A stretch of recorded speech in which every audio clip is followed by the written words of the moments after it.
You walk into a store to buy jeans. You expect maybe a few styles. Instead, you find dozens.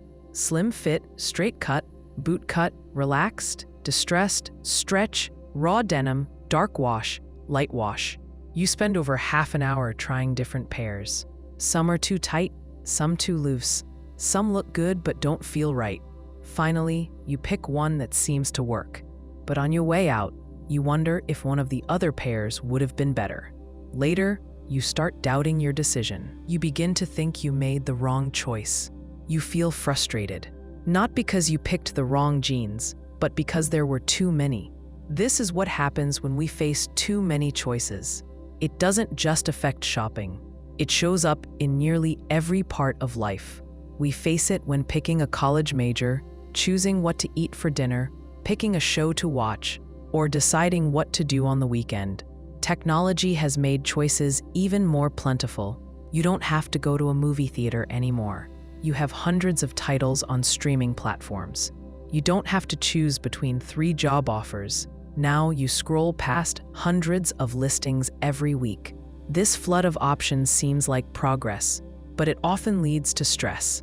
The more options we have, the more time and energy we spend comparing them. We look for the best one. We try to optimize. That means we often set unrealistic expectations. When we finally choose something, we want it to be perfect.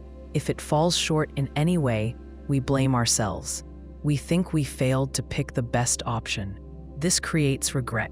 We wonder what might have happened if we'd chosen differently. This regret often lingers, even if the choice itself was fine. Psychologists call this maximizing behavior.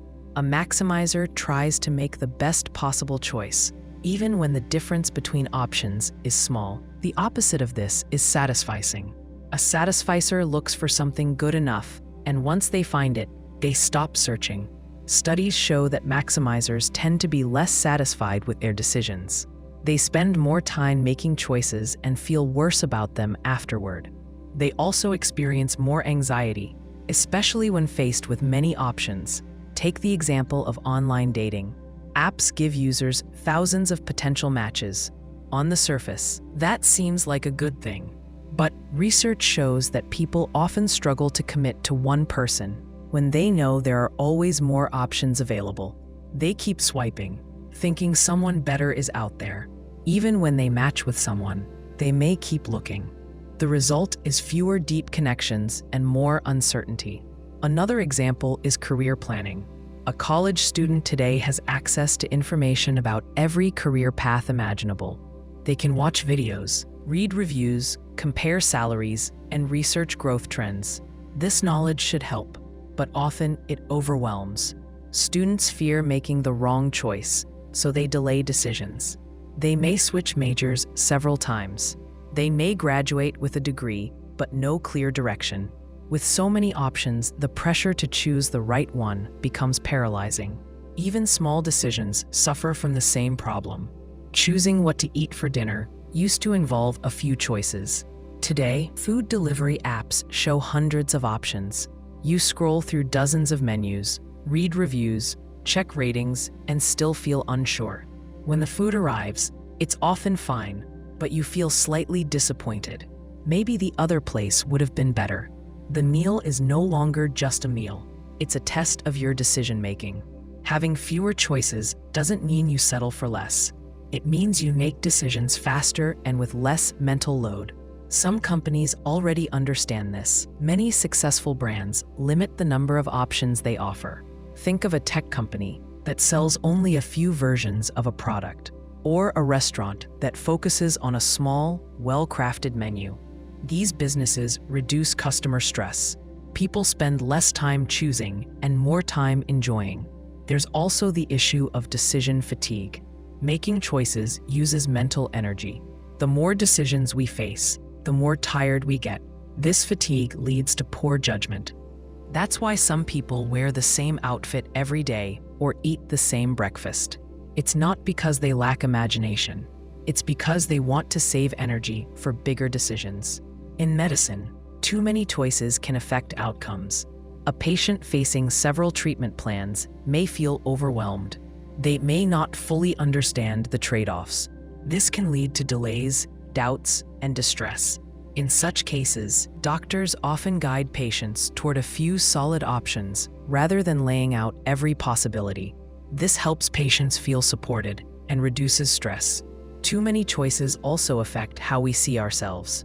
When we believe we have total control, we also take full responsibility when things go wrong. If you pick a job from hundreds of listings and don't enjoy it, you may blame yourself. You might think you failed to choose wisely.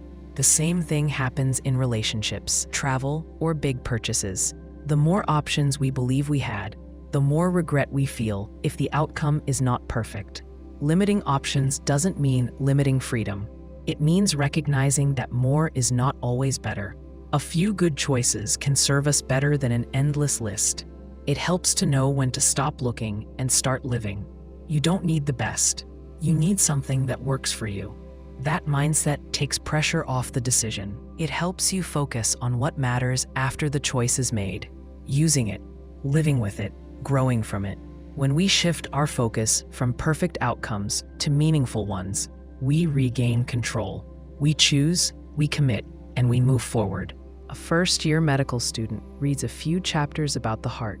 He understands how blood flows, learns the names of the valves, and studies a few common heart conditions. After passing a quiz, he feels certain he knows the subject well. He begins explaining heart disease to friends as if he were a cardiologist. A few months later, after deeper study, he realizes how much he didn't know. He now sees the complexity, interactions between systems, exceptions to textbook cases, and the need for judgment in real-world diagnosis. His confidence drops, even though his knowledge has grown. This shift is the Dunning-Kruger Paradox. The paradox describes a gap between what people know and what they think they know. When someone knows little about a subject, they can't see how much more there is to learn. They don't know enough to recognize their own gaps. This makes them overestimate their skill or understanding. As they learn more, they start to notice those gaps. They become aware of complexity. They begin to question themselves. Their confidence drops even as they become more competent. It's not that experts don't know. They know enough to see the full scope of what they don't know. This pattern shows up across fields. In finance, someone who reads a few blog posts about investing might believe they can beat the market. They talk about stocks with great confidence. They may mock those who invest in index funds or follow long-term strategies. But after they study risk, market history, and behavioral economics, they begin to see how unpredictable markets are. They no longer claim to know which stock will rise next. Their language shifts. They use caution. They hedge their statements. Their confidence has dropped, even though their knowledge has increased. In language learning, a beginner might memorize basic phrases and feel fluent. They travel to a foreign country, try to speak, and quickly realize how little they understand. A native speaker replies quickly, uses slang, or changes topics mid-sentence. The learner struggles. They feel embarrassed and uncertain. They return home aware of how far they have to go. Their earlier confidence was based on a small, shallow grasp. Deeper exposure replaced it with doubt. This isn't just about intelligence or effort. It's about how the mind works when faced with new information. To assess your own skill, you need a certain amount of knowledge. Without it, you can't judge your performance. You don't know what questions to ask. You don't see the full picture. That lack of insight leads to overconfidence. As you gain experience, you develop the ability to self-evaluate. That often leads to humility. People often confuse confidence with competence. A confident speaker may seem like an expert, even if their ideas are flawed. A humble expert may sound unsure, even when they're right. This creates problems in areas like politics, business, and public health. Charisma can mask ignorance. Doubt can mask wisdom. The Dunning-Kruger effect explains why those with the least skill can seem most certain, and why those with deep expertise may hesitate before speaking in absolutes.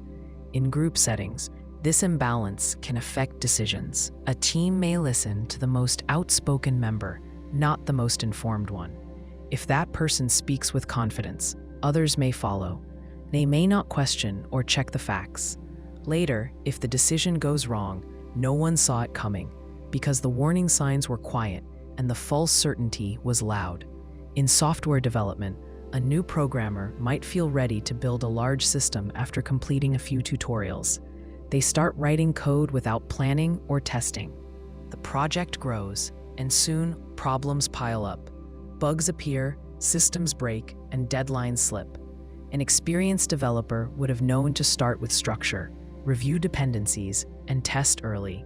They might have seemed cautious or slow at first, but their caution came from experience, not fear. The beginner's confidence was not supported by skill. It came from not knowing what could go wrong.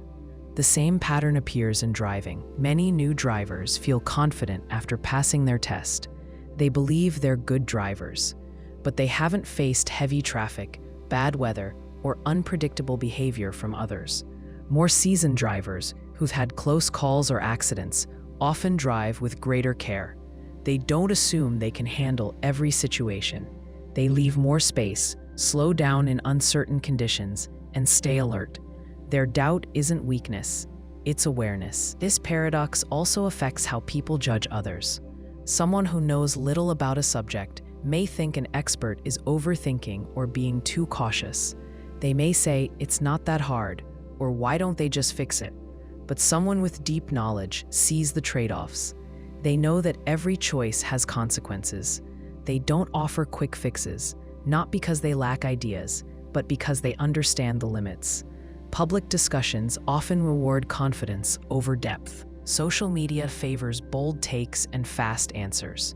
This creates a space where people who know little feel encouraged to speak loudly, while experts who speak with care may be ignored. The result is noise, more opinions, less clarity. The Dunning-Kruger effect doesn't just shape individuals, it shapes culture. In education, this insight can help shape how we teach. Instead of rewarding quick answers, we can focus on deep understanding. We can help students learn how to evaluate their own knowledge.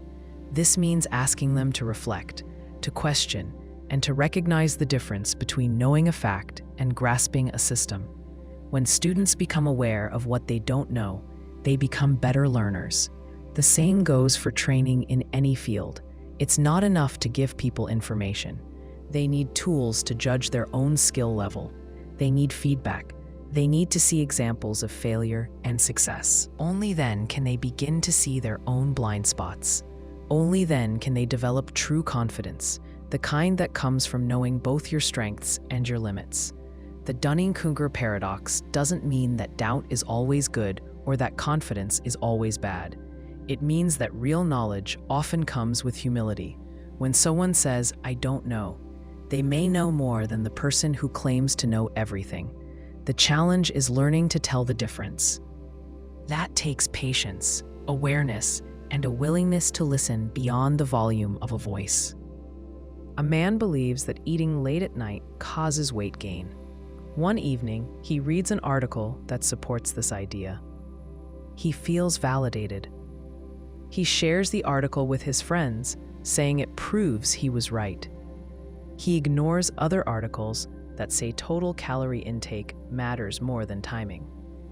He doesn't read studies that show mixed results. He also dismisses a friend who points out that metabolism is more complex. To him, those other sources seem flawed. His belief stays strong, not because it's true, but because he only accepted evidence that matched what he already believed. This is confirmation bias. It's the tendency to seek out, notice, and remember information that agrees with our beliefs, and to ignore or reject anything that challenges them. It happens without effort. We think we're being logical, but our minds lean toward what feels familiar and safe. We protect our views instead of testing them. That's the paradox. We trust our judgment, but often make decisions based on selective evidence. This bias shows up in everyday life. A person who believes a certain food is unhealthy will search for studies that list its risks. If they find one that says it might be harmful, they latch onto it. If another study shows no clear link or even a benefit, they may question the method or the source. They might say the researchers were biased or the sample was too small. They may not even read it. The belief came first, the evidence came second. In politics, confirmation bias is everywhere. People follow news sources that match their views. A liberal reader may watch channels that support their values. A conservative viewer may choose others that reflect their own. Each side sees different facts. Each side believes they are better informed. When a story breaks, they focus on different parts. One side highlights what helps their position. The other side does the same. Both feel certain they're right, even though they're working with filtered information. In social media, the problem grows. Algorithms show us more of what we already like. If you click on posts that support a belief, the platform feeds you more of the same. You end up in a bubble. You stop seeing opposing views. You start thinking that most people agree with you. When you finally hear a different opinion, it seems extreme or wrong. Not because it is, but because it's unfamiliar. The more we engage with content we agree with, the more narrow our view becomes. Confirmation bias also affects relationships. If you think someone is rude, you'll start to notice every cold look or sharp word. You'll forget the kind gestures or polite moments. You'll see what confirms your opinion and miss what challenges it. The belief shapes what you notice. Over time, it feels more and more true, but it's not a full picture. It's a version shaped by your own expectations. In science, researchers face this bias too. A scientist with a strong theory may focus on results that support it. They might downplay or explain away conflicting data. This doesn't always happen on purpose. It can come from the way experiments are designed or how results are interpreted. That's why peer review and replication are so important. Science needs checks to avoid slipping into belief-based thinking. Otherwise, even well-trained minds can fall into the same traps. This bias also affects hiring decisions. A manager may form a quick impression during an interview. If they see the candidate as competent, they may interpret later answers in that light. If they expect weakness, they might notice every flaw and miss the strengths. The first belief colors all that follows. The person doing the hiring thinks they're being fair, but they're not judging all the information evenly. One of the more dangerous effects of confirmation bias is how it shapes memory. People tend to remember information that fits their views. Over time, their mental record of events becomes one-sided. They forget the times they were wrong or when the opposite view proved useful. They tell stories that strengthen their beliefs and leave out what doesn't. This creates a false sense of consistency. It feels like they've always been right. In fact, they've only been collecting one kind of data. Confirmation bias doesn't just affect how we judge others. It affects how we judge ourselves. Someone who sees themselves as unlucky will recall every failure and misstep. They'll forget lucky breaks or good timing. They build a personal story around struggle. Someone who thinks they're a good leader may ignore complaints and only remember praise. Their view of themselves remains strong, but it may not be accurate. In medicine, confirmation bias can lead to misdiagnosis. A doctor may form an early opinion about a patient's condition. Later symptoms are then viewed through that lens. If they expect a common illness, they may miss signs of something more serious. That's why experienced doctors are trained to keep multiple possibilities in mind. They learn to check their assumptions and look for disconfirming evidence, not just confirming signs. In law, this bias can affect judgments. A juror who thinks a defendant looks guilty may interpret vague evidence as proof. A police officer might focus on a suspect's past and miss signs that point elsewhere. The risk is not just personal bias, but institutional habits that build on years of reinforced beliefs. To deal with confirmation bias, People need to practice looking for what contradicts their views. That doesn't mean giving equal weight to bad information. It means being open to challenge. It means reading opposing opinions with care, not with the goal of dismissing them. It means pausing before reacting and asking, what would I need to see to change my mind? That question is hard, but it's key. Being aware of this bias doesn't remove it. Even people trained to spot it fall into its trap. But noticing when we feel certain can be a warning sign. Certainty often feels good, but it doesn't always mean we're right. Sometimes it just means we stopped listening. And when we stop listening, we stop learning. The paradox of confirmation bias is that it gives us confidence while keeping us in the dark. The challenge is learning to step into the light, even when it feels uncomfortable. A man believes that vaccines cause harmful side effects. He reads blogs and watches videos that support this view. One day, a friend shows him a peer-reviewed study from a trusted medical journal. The study includes large sample sizes, clear data, and a consistent safety record. Instead of softening his stance, the man rejects the study. He says the data must be fake, the scientists biased, or the journal corrupted. He becomes even more sure that vaccines are dangerous. The facts did not change his mind. They pushed him deeper into his belief. This is the backfire effect. The backfire effect happens when people double down on their original beliefs after being shown evidence that proves those beliefs wrong. It seems strange at first. You would expect facts to change minds. But when beliefs are tied to identity, emotion, or values, facts can feel like attacks. The brain shifts into defense. Instead of asking, "Is this true?" it asks, "How can I protect what I already believe?" The response becomes less about logic and more about loyalty. This shows up in arguments about politics. A person may believe that a certain policy failed. When shown data that suggests the policy actually worked, they start to find reasons to reject the source. They question the numbers. They say the results were cherry-picked. They accuse the messenger of having an agenda. The more convincing the data, the stronger the reaction. It's not about what the facts say. It's about what the facts seem to threaten. In psychology, this reaction is linked to cognitive dissonance. That's the discomfort we feel when new information doesn't match what we believe.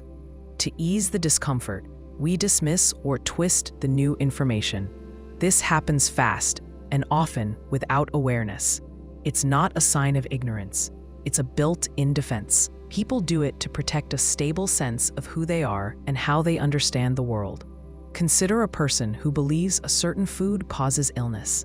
A friend shows them a long-term study proving the food is safe. Instead of being relieved, the person becomes suspicious. They look for flaws in the study. They seek out stories from others who claim they got sick. They now hold their belief more tightly. They feel attacked, not helped. The attempt to correct them failed and made things worse. The backfire effect is more likely when the belief is tied to fear, distrust, or group identity. If a belief separates us from them, it becomes harder to question. Changing the belief feels like betraying the group. So instead of softening, the belief hardens. The person doesn't just reject the new information, they sometimes adopt even stronger, more extreme versions of their old views. This is common in debates around climate change. A person might believe climate change is a hoax. You show them satellite data, trends, and consensus from multiple scientific organizations. Instead of reconsidering, they say the scientists are part of a plot. They point to cold weather as proof that global warming is false. They share articles from sources that echo their view. The harder you push with facts, the further they retreat from them. It's not always about the topic itself. It's often about the way information is presented. If someone feels talked down to, they stop listening.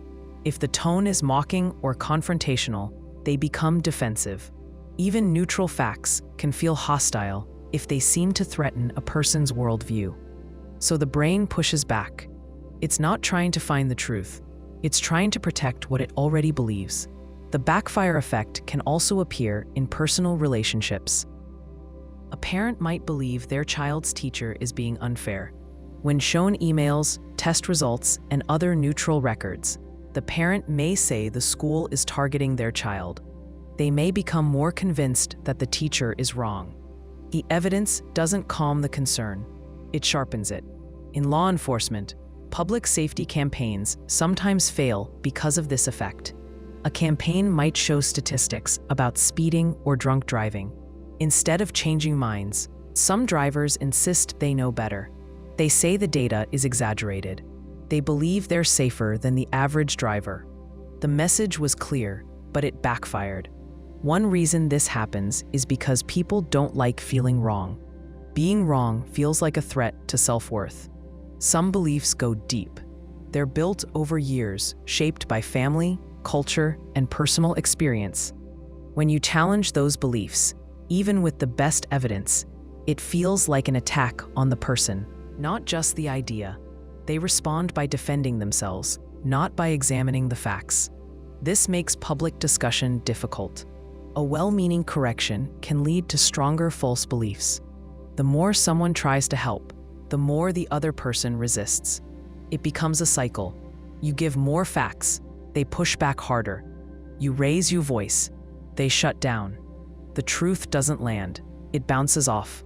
To reduce the backfire effect, the way you present information matters. People respond better when they feel respected. They listen more when they don't feel judged. Instead of telling someone they're wrong, it helps to ask questions. Show curiosity. Invite them to explain. That doesn't always change their mind, but it lowers their guard. When the mind feels safe, it becomes more open. Timing also plays a role. A person who just heard bad news or who feels attacked is less likely to reconsider a belief. But if you wait, if you find a calmer moment, the same information might be heard differently. It's not just what you say, it's when and how you say it. People often believe they're being rational. They trust their process. They think they weigh the evidence fairly. But under pressure, the mind reacts with bias, not reason. The backfire effect is one of the clearest examples of this. It turns correction into resistance. It turns facts into fuel for falsehoods. Not because people want to be wrong, but because they want to protect themselves. Recognizing this doesn't solve it, but it helps you understand what's happening when logic fails to persuade. A student starts learning about astronomy. At first, the material feels manageable. She learns the names of the planets, a few facts about gravity, and the difference between stars and galaxies. She feels confident. But as the course continues, new terms appear: dark matter, cosmic inflation, gravitational lensing. She realizes that much of the universe remains unexplained. For every question answered, two more arise. Her sense of certainty fades. She's learning more, but feels less sure. This is the paradox of knowledge. At the surface level, knowledge feels solid. You read a summary, watch a video, and walk away feeling informed. But when you dig deeper, the structure becomes more complex. Simple definitions break down. Exceptions appear. Competing theories show up. Context matters. Details pile on. What once seemed clear now feels messy. This shift can feel discouraging, but it's not failure, it's growth. The more you know, the more you understand the limits of your knowledge. This pattern happens in many fields. A beginner in art history may start by learning styles and famous names. They can recognize Van Gogh or Picasso. But deeper study brings up questions about interpretation, technique, historical context, and influence. The learner sees how much they missed in those early lessons. They realize there's no single way to view a painting. What once seemed obvious now feels layered and open-ended. In law, a first-year student may think legal rules are fixed. Cases seem to follow clear logic. But over time, they encounter real-world disputes. Laws overlap, judges disagree, outcomes vary by region or circumstance. the student starts to see how complex legal reasoning is. They gain knowledge, but their confidence in having simple answers declines. This experience reflects a basic truth. Knowing a little gives you a strong sense of control. You think you understand the system. You can repeat terms and explain concepts. But with more knowledge, that confidence gives way to doubt. You see how much is left to learn. You recognize the depth of the field. You notice your blind spots. This can be unsettling, but it's also a sign of progress. You've moved from surface understanding to real thinking. In science, this paradox drives the work forward. A scientist investigates a narrow topic, maybe a type of virus or a class of materials. Over years, they become an expert in that area. But along the way, they see how little is known about the systems connected to it. They learn how variables interact. They uncover gaps in research. They stop saying, "We know this," and start saying, "Based on current evidence." The more they learn, the more questions they ask. A good teacher knows this feeling. At the start of a career, a teacher may feel ready to answer anything. Later, with experience, they begin to see where their own knowledge falls short. They face questions from students they didn't expect. They rethink old lessons. They find better ways to explain complex topics. Their teaching improves, even as their awareness of what they don't know grows. This paradox appears in everyday life too. A person might read a book about nutrition and feel informed. They start giving advice to friends. Later, after more reading, they find contradictions. Different views on fats, carbs, fasting, and supplements. They realize that experts don't agree on everything. They stop giving firm advice. They start asking more questions instead. They're still learning, but they now see that the topic is bigger than they thought. Technology brings this into sharp focus. At first glance, programming seems like a set of clear steps. You write code, it runs, it works, or it doesn't. But over time, a developer encounters system design, scalability, security flaws, and edge cases. They deal with legacy code, user behavior, and performance issues. What once felt clean and logical now feels unpredictable. Each new layer of understanding opens up new unknowns. In medicine, a student may believe that diagnosing a disease is about matching symptoms to conditions. But as they train, they see patients who don't fit textbook cases. They encounter overlapping conditions, rare side effects, and test results that conflict. They learn to ask better questions, listen more, and avoid assumptions. They begin to see medicine not as a set of answers, but as a process of continuous learning. This paradox also shows up in conversations. Someone with a little knowledge may dominate a discussion, eager to share what they know. Someone with deeper experience often listens more, asks questions, and speaks with caution. This doesn't mean they know less. It means they've seen enough to respect the complexity of the subject. The paradox of knowledge also shapes how people see themselves. At the beginning of a journey, it's easy to feel certain, but with growth comes humility. This doesn't weaken your position, it strengthens it. You become more aware, more prepared, and more thoughtful. You stop chasing the illusion of mastery and begin valuing the process of learning. In leadership, this mindset matters. A new manager might feel pressure to have answers, but experienced leaders know that good decisions come from listening, gathering input, and adjusting. They're more open to feedback. They ask for help when needed. They understand that confidence without depth can cause harm. Their strength comes from knowing what they know and what they don't. In philosophy, this idea has deep roots. Socrates said, "I know that I know nothing." This wasn't self-deprecation, it was clarity. He saw that real wisdom begins with recognizing your limits. When you think you know everything, you stop learning. When you see how much remains unknown, you stay open. That openness leads to deeper thinking, better questions, and more honest work. Many people avoid this stage. They prefer the comfort of early certainty, but staying there means limiting your growth. If you want to master something, you must pass through a stage where your confidence dips. You must face the discomfort of not knowing. This is not failure, it's part of the path. The more you learn, the more you see that the field stretches beyond your reach. And that's exactly what keeps you moving forward. A person remembers watching the news in the 1980s and hearing that Nelson Mandela died in prison. Years later, they find out he was released, went on to become president of South Africa, and died in 2013. They feel confused. They could have sworn he died decades earlier. When they bring it up with others, they find many people share the same memory. This isn't just a case of one person being wrong. It's a shared mistake. This is known as the Mandela Effect. The Mandela Effect refers to situations where large groups of people misremember the same detail in the same way. It's not about forgetting. It's about remembering something with full confidence, only to learn it never happened that way. These errors often seem small at first, but raise bigger questions. If many people can remember the same false event, how reliable is shared memory?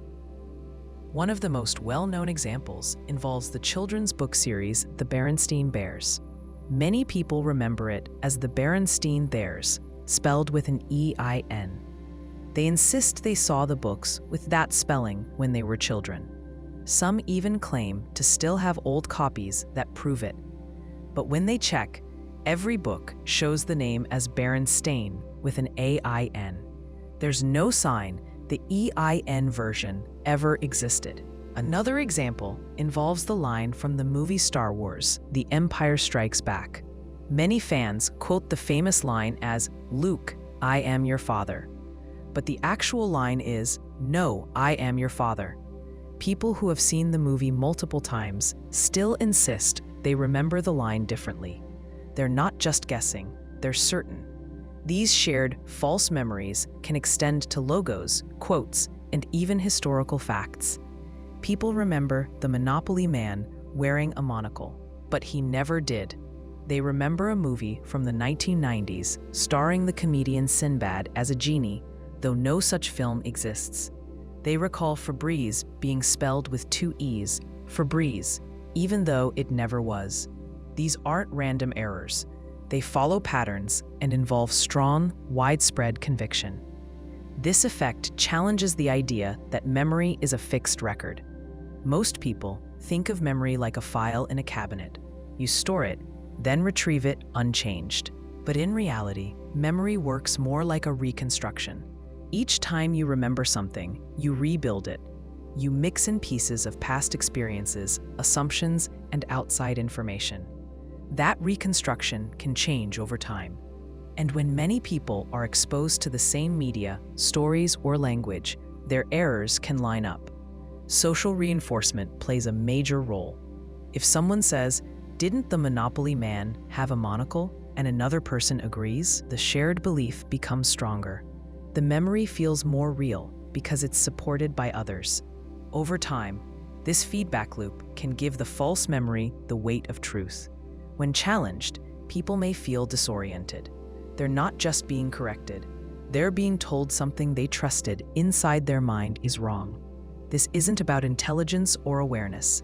Highly educated people experience the Mandela Effect too.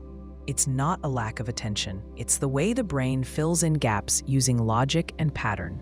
If most rich cartoon characters wear monocles, then the brain assumes the Monopoly man must too. If Stein is a more common ending than Stain, then Berenstain feels more familiar. These mental shortcuts usually help, but they can also mislead. False memories can form easily. You might hear someone say a misquoted line from a movie. You laugh, repeat it, and remember it that way. You don't revisit the source. You trust the memory. Over time, it becomes fixed. Later, when faced with the correct version, it feels wrong, even though it's right. This reaction isn't stubbornness. It's the brain defending a constructed memory. The Mandela Effect can also result from changes in how we interact with information.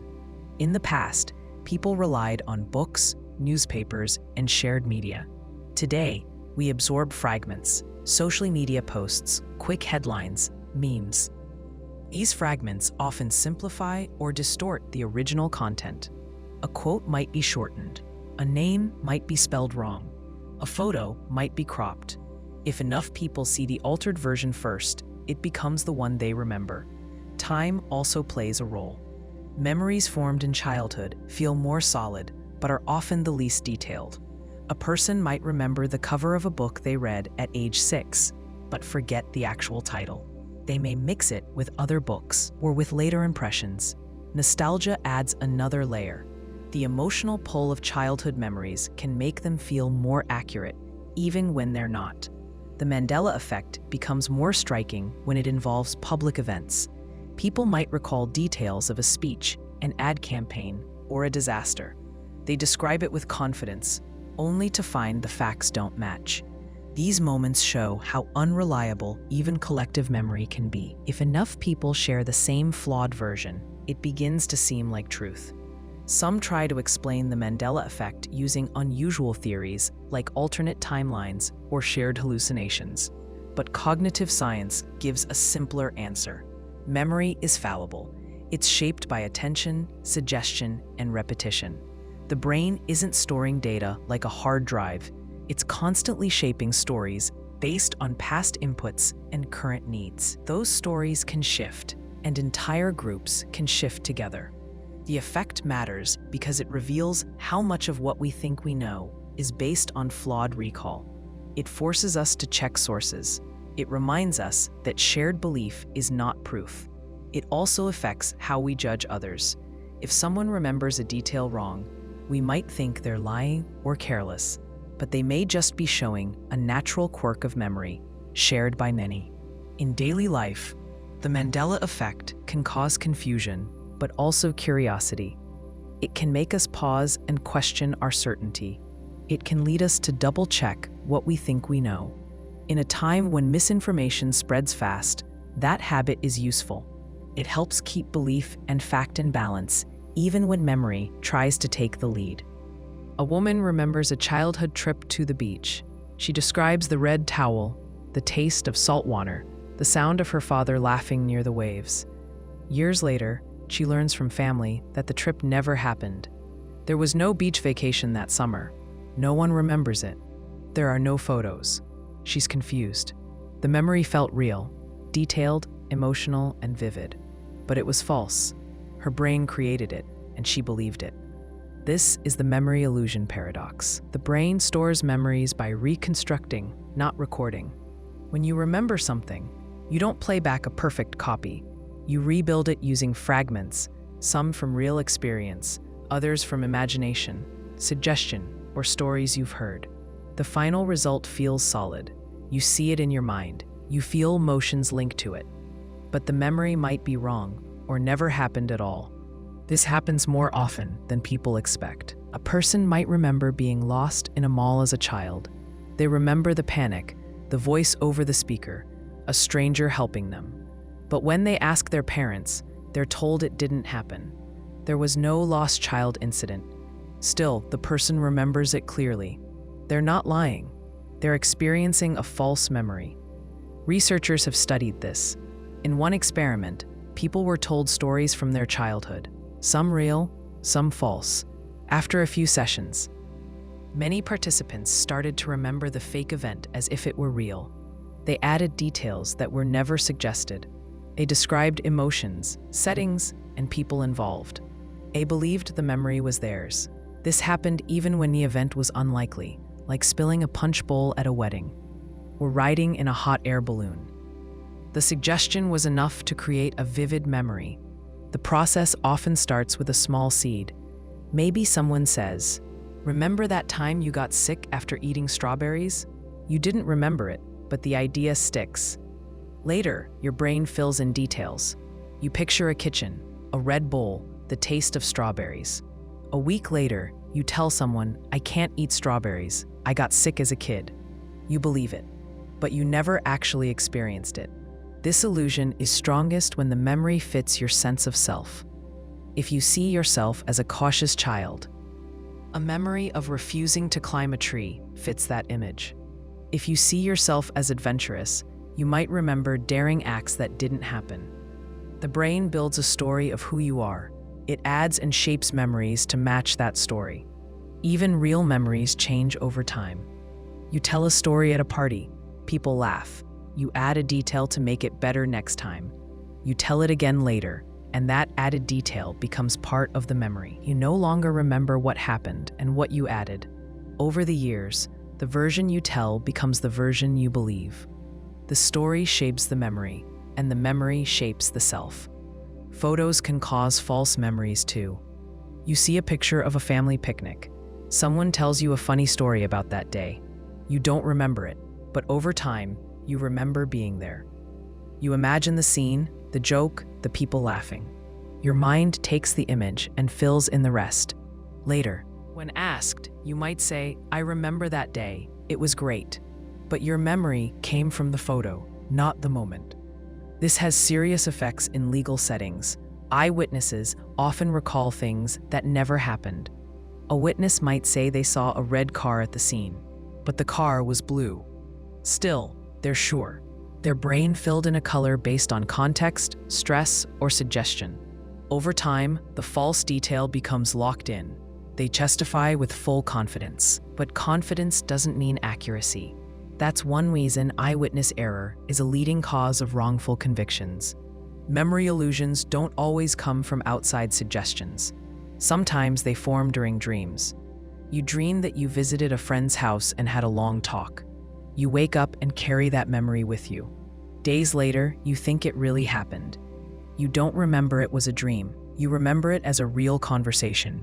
Unless something contradicts it, the memory stays. In group settings, shared memories can be shaped by stories.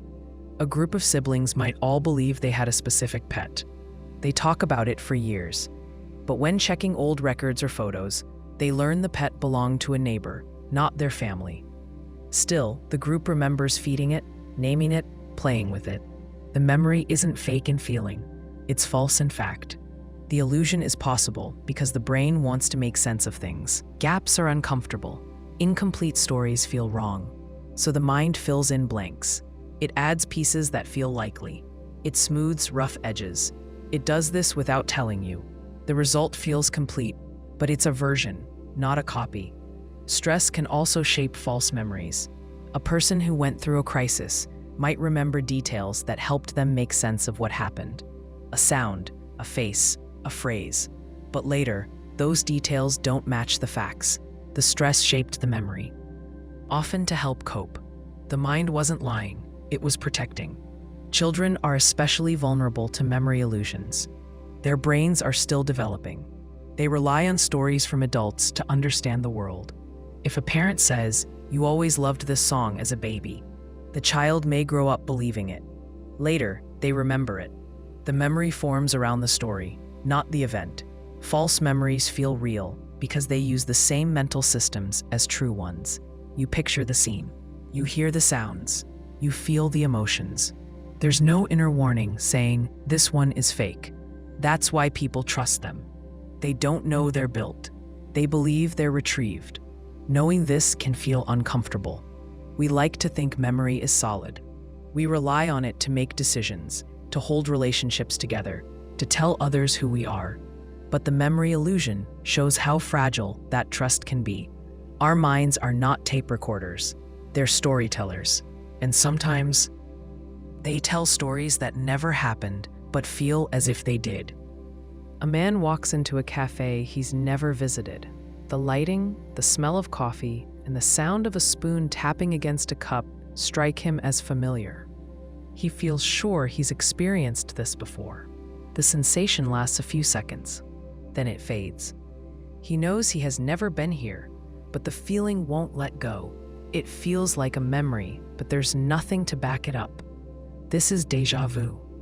Déjà vu means already seen in French. It describes the eerie feeling that a moment unfolding in the present has happened before.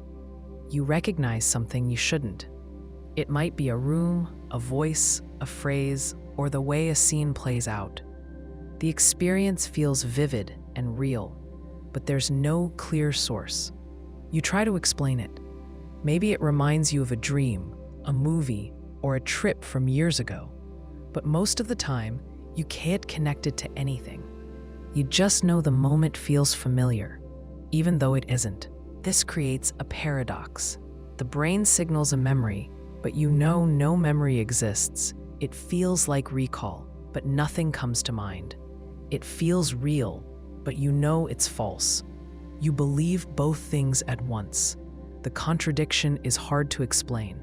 That's why déjà vu stands out. It doesn't last long, but it feels like a glitch in the flow of time. One theory is that déjà vu happens when the brain makes a timing error.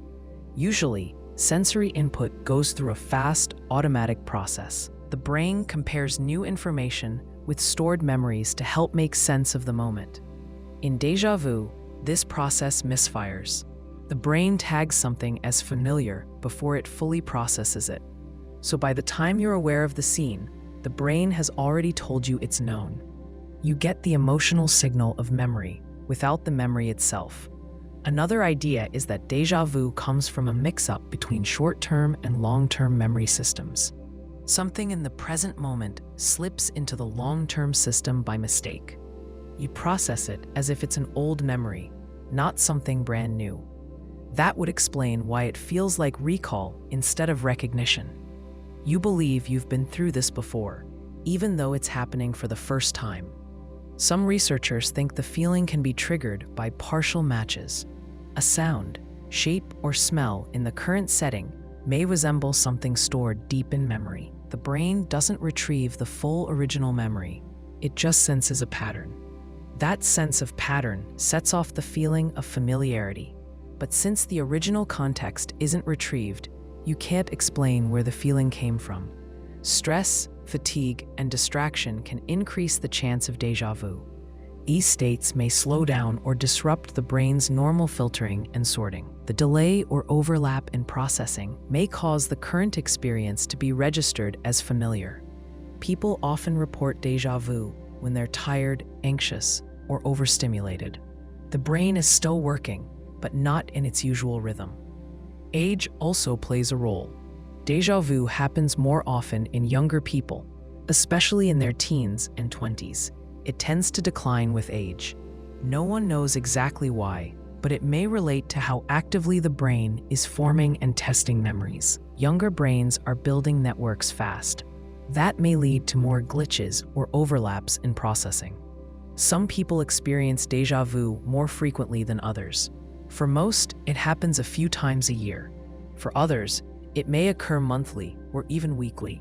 In rare cases, frequent déjà vu may be linked to temporal lobe epilepsy. In those cases, déjà vu can act as a warning sign before a seizure. It's caused by unusual electrical activity in parts of the brain responsible for memory and recognition. But for the majority of people, déjà vu is harmless and not linked to any disorder. The experience can feel unsettling. It forces you to question your sense of time and memory. If the brain can create a false feeling of familiarity, what else can it do without your awareness? You rely on memory to navigate the world. Déjà vu shows that memory can feel real even when it isn't. It's not a memory error you can spot. It feels true in the moment. Déjà vu is different from remembering a dream or misplacing a detail. It's not about forgetting. It's about feeling certain.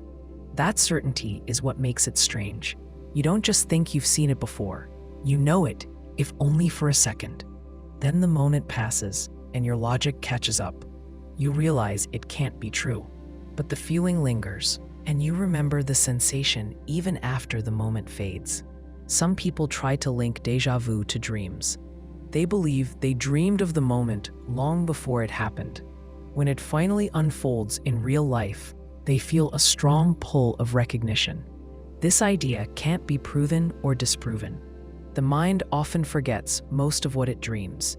When a dream overlaps with real events, even by chance, it can feel meaningful. But there's little evidence to show that dreams predict future experiences in any consistent way.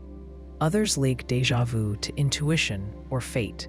They say it means you're on the right path, or that a moment has special meaning. These ideas reflect personal beliefs more than science, but they show how strong the feeling of déjà vu can be. People look for explanations because the sensation is hard to ignore. In day-to-day life, déjà vu has no clear impact. It doesn't change how you act. It doesn't reveal anything about your past, but it can change how you think about the present. It breaks the flow of routine. It reminds you that the brain doesn't just receive the world, it shapes it. Even when everything feels familiar, that feeling might be a trick of timing, a small misfire in a very fast, very complex system. Déjà vu shows how closely memory and perception are linked. You trust your sense of now because it feels grounded in what you know. When the brain blurs that line, when it mixes up present and past, it creates a moment that feels both strange and certain. It leaves you standing in a room you've never seen, wondering why it feels like you have. A man watches a short video of two people passing a basketball. His task is simple: count how many times the ball changes hands. He focuses closely.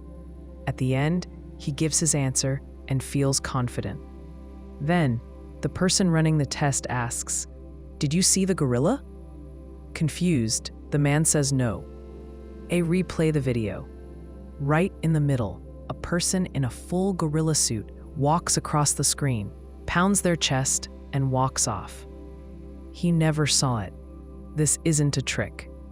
It's a clear example of change blindness. Change blindness is when you fail to notice major changes in your visual environment.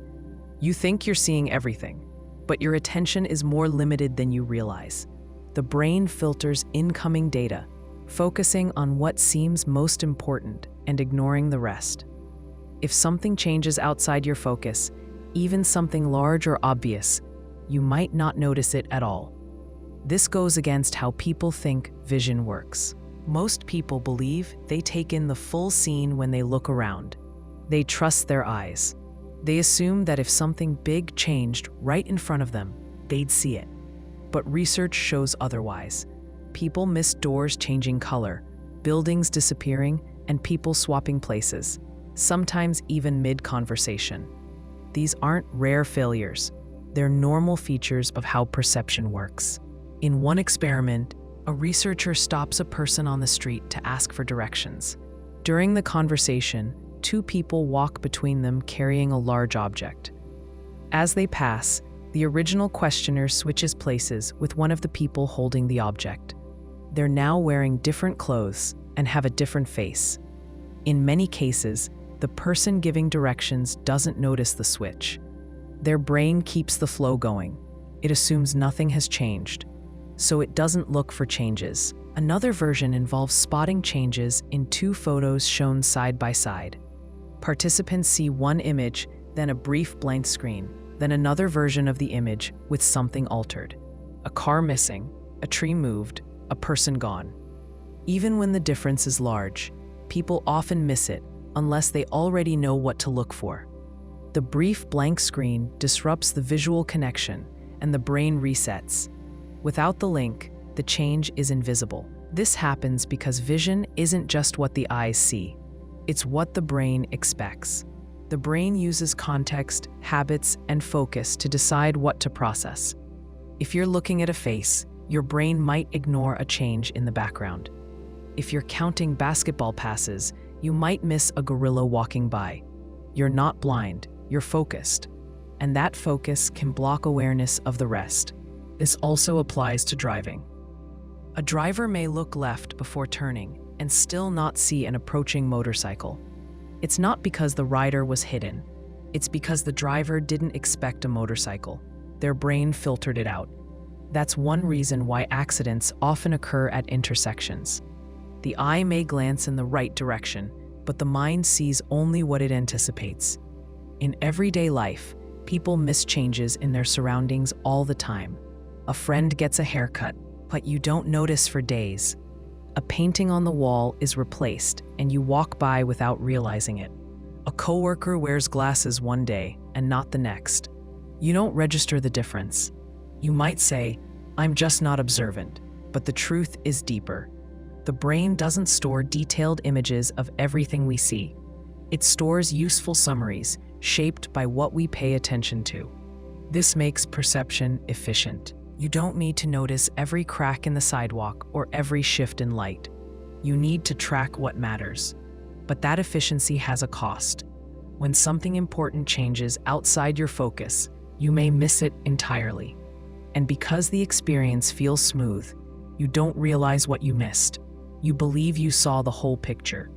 Movies and stage performances use this to their advantage.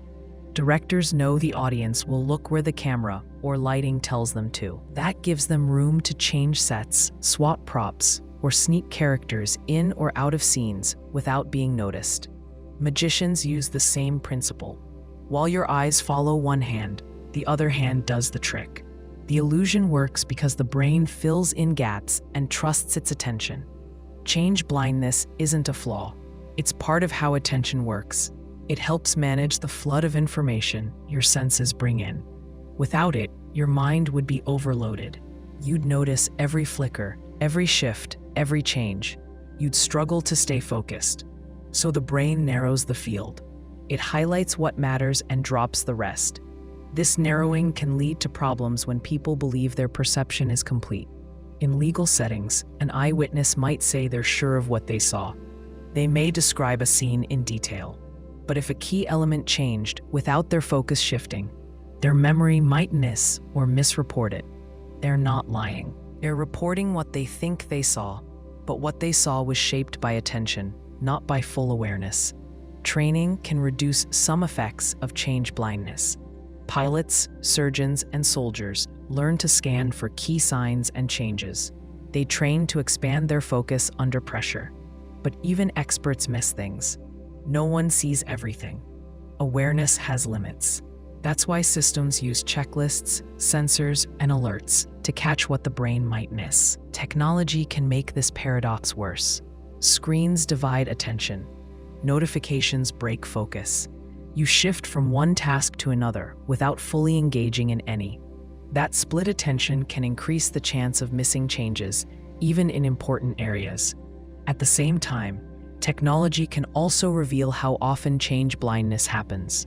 Security footage, video replays, and side-by-side images let people see what they missed. The evidence surprises them. They say, "I was looking right at it." Change blindness reminds us that seeing isn't the same as noticing. Eyes gather data, but attention decides what becomes experience. The brain builds a smooth picture from selected inputs. That picture feels complete, but it isn't. What you see is only what you're focused on. Everything else is background, and if it changes, you might never know. A woman remembers where she was when she heard the news of a major disaster. She recalls the exact moment, the room, the people around her, the sound of the radio. The details feel sharp and clear. She tells her story often, confident that she remembers everything exactly as it happened. These memories feel different from everyday ones. They seem permanent, etched into her mind like a photograph. This is what psychologists call a flashbulb memory. Flashbulb memories form during moments of high emotion or trauma. People often recall events like natural disasters, terrorist attacks, or personal tragedies with vivid detail. The emotional charge makes the memory stand out. It feels more real, more accurate than normal memories, but the paradox is that, despite this confidence, flashbulb memories are often just as flawed as everyday memories. Many studies show that people's recollections of emotional events change over time. They add details that weren't there, forget parts that were important, or confuse sequences of events. When tested soon after the event, and then again months or years later, people's accounts often shift. Yet they continue to believe their memories are perfect. The feeling of accuracy remains strong, even when facts no longer match their stories. Take the example of people who remember the 9/11 attacks. Soon after the event, many described exactly where they were, what they were doing, and how they felt. Years later, when asked again, some of their details changed. Some people mixed memories of different days or places. Others recalled seeing events on TV live that actually happened later. Despite these errors, their confidence in their memories did not fade. They believed their memories were clear and reliable. The reason for this paradox lies in how memories form and change. Emotion triggers a strong reaction in the brain. It causes the release of chemicals that boost attention and help store memories. This process makes the memory feel vivid and important, but it doesn't guarantee accuracy. In fact, emotional memories can be more vulnerable to distortion. The brain focuses on central elements, the shock, the fear, the key image, but may miss or alter peripheral details. Another factor is how often people rehearse these memories. They retell their story to others or replay it in their minds. Each time they do, they might add new details or change small parts without realizing it. These changes become part of the memory. It's not a perfect replay of the original event, but a reconstructed version shaped by many factors. Social influences also play a role. When people share their memories in groups or media, they hear others' versions. This can alter their own recall. If a news story mentions a certain detail, individuals might incorporate it into their memories, even if they didn't experience it themselves. The collective memory shapes personal memory, blurring lines between what was seen firsthand and what was heard later. The flashbulb memory paradox has important implications. People often trust these memories in legal cases, therapy, or historical accounts. They speak with certainty, and others believe them. But memory is not a video recording. It's a fragile, flexible process. The emotional weight of a memory can increase confidence, but it does not guarantee truth. In therapy, for example, patients might recall traumatic events in detail. They feel sure about what happened. Therapists must recognize that memories can change and be influenced by suggestion. Believing in the accuracy of a traumatic memory doesn't mean it's free from error. Careful assessment is necessary to avoid reinforcing false memories. In courts, eyewitnesses who recalled emotional events may appear more credible. Their vivid memories seem trustworthy, but research shows these witnesses can be mistaken, especially when stressed or pressured. Judges and juries should understand that confidence is not the same as accuracy. The paradox also shows that memory serves purposes beyond truth. It helps people make sense of their experiences, connect with others, and maintain identity. Feeling sure about a flashbulb memory can provide a sense of control in chaos. It can be a way to honor an event or person. These functions are important, even if the memory isn't perfectly accurate. Memory researchers suggest focusing on the meaning of memories rather than perfect detail.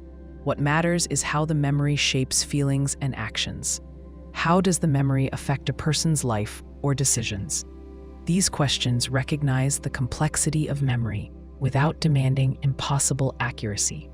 This paradox reminds us to approach our own memories with humility.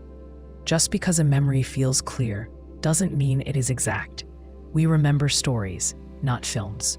Our brains edit and adapt information constantly. Accepting that doesn't diminish the importance of memories. It helps us stay open to new evidence and understanding. The flashbulb memory paradox highlights a tension in human experience. We crave certainty, especially about important moments. We want to hold on to memories that define us. But the very processes that create strong memories also create space for error. Recognizing this tension allows us to appreciate memories for what they are: living stories shaped by emotion, context, and time. A man plans to paint his living room. He looks at the size, gathers his supplies, and estimates the job will take 2 days. He feels confident in his plan. He starts the work, but by the end of the second day, the walls are only half done. The ceiling takes longer than expected. The paint needs a second coat. By the time he finishes, a week has passed. He wonders why it took so much longer than he thought. This is the planning fallacy. The planning fallacy describes how people consistently underestimate the time required to complete tasks. Even when they have experience with similar projects taking longer, they still expect the current one to go smoothly and finish quickly. This bias affects everyone, from students writing papers to engineers building bridges. It doesn't disappear with practice or knowledge.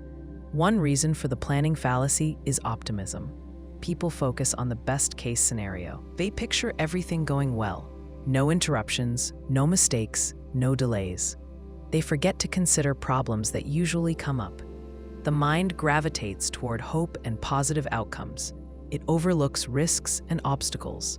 For example, a student might plan to write a research paper in 3 days. They imagine sitting down, finding sources quickly, and writing without breaks. But once they start, they run into difficulties. Some sources are hard to find. They struggle to organize ideas. Fatigue sets in. The 3 days stretch into a week, but the original estimate remains fixed in their mind. Another factor is the inside view versus the outside view. When planning, people tend to look at the task itself and their own intentions, the inside view. They think, I know what I need to do. I'll work steadily. But they ignore how long similar tasks took in the past, the outside view. The outside view is based on real-world outcomes, not hopes or plans. People fail to check it or dismiss it. A classic example involves construction projects. Governments and companies often promise new highways or buildings will be ready by a certain date. These projects almost always take longer and cost more than predicted. Planners focus on the technical details and their own schedules. They underestimate setbacks like weather, permit delays, or design changes. The public hears confident deadlines, but the reality is different. The planning fallacy also links to the way people think about future tasks.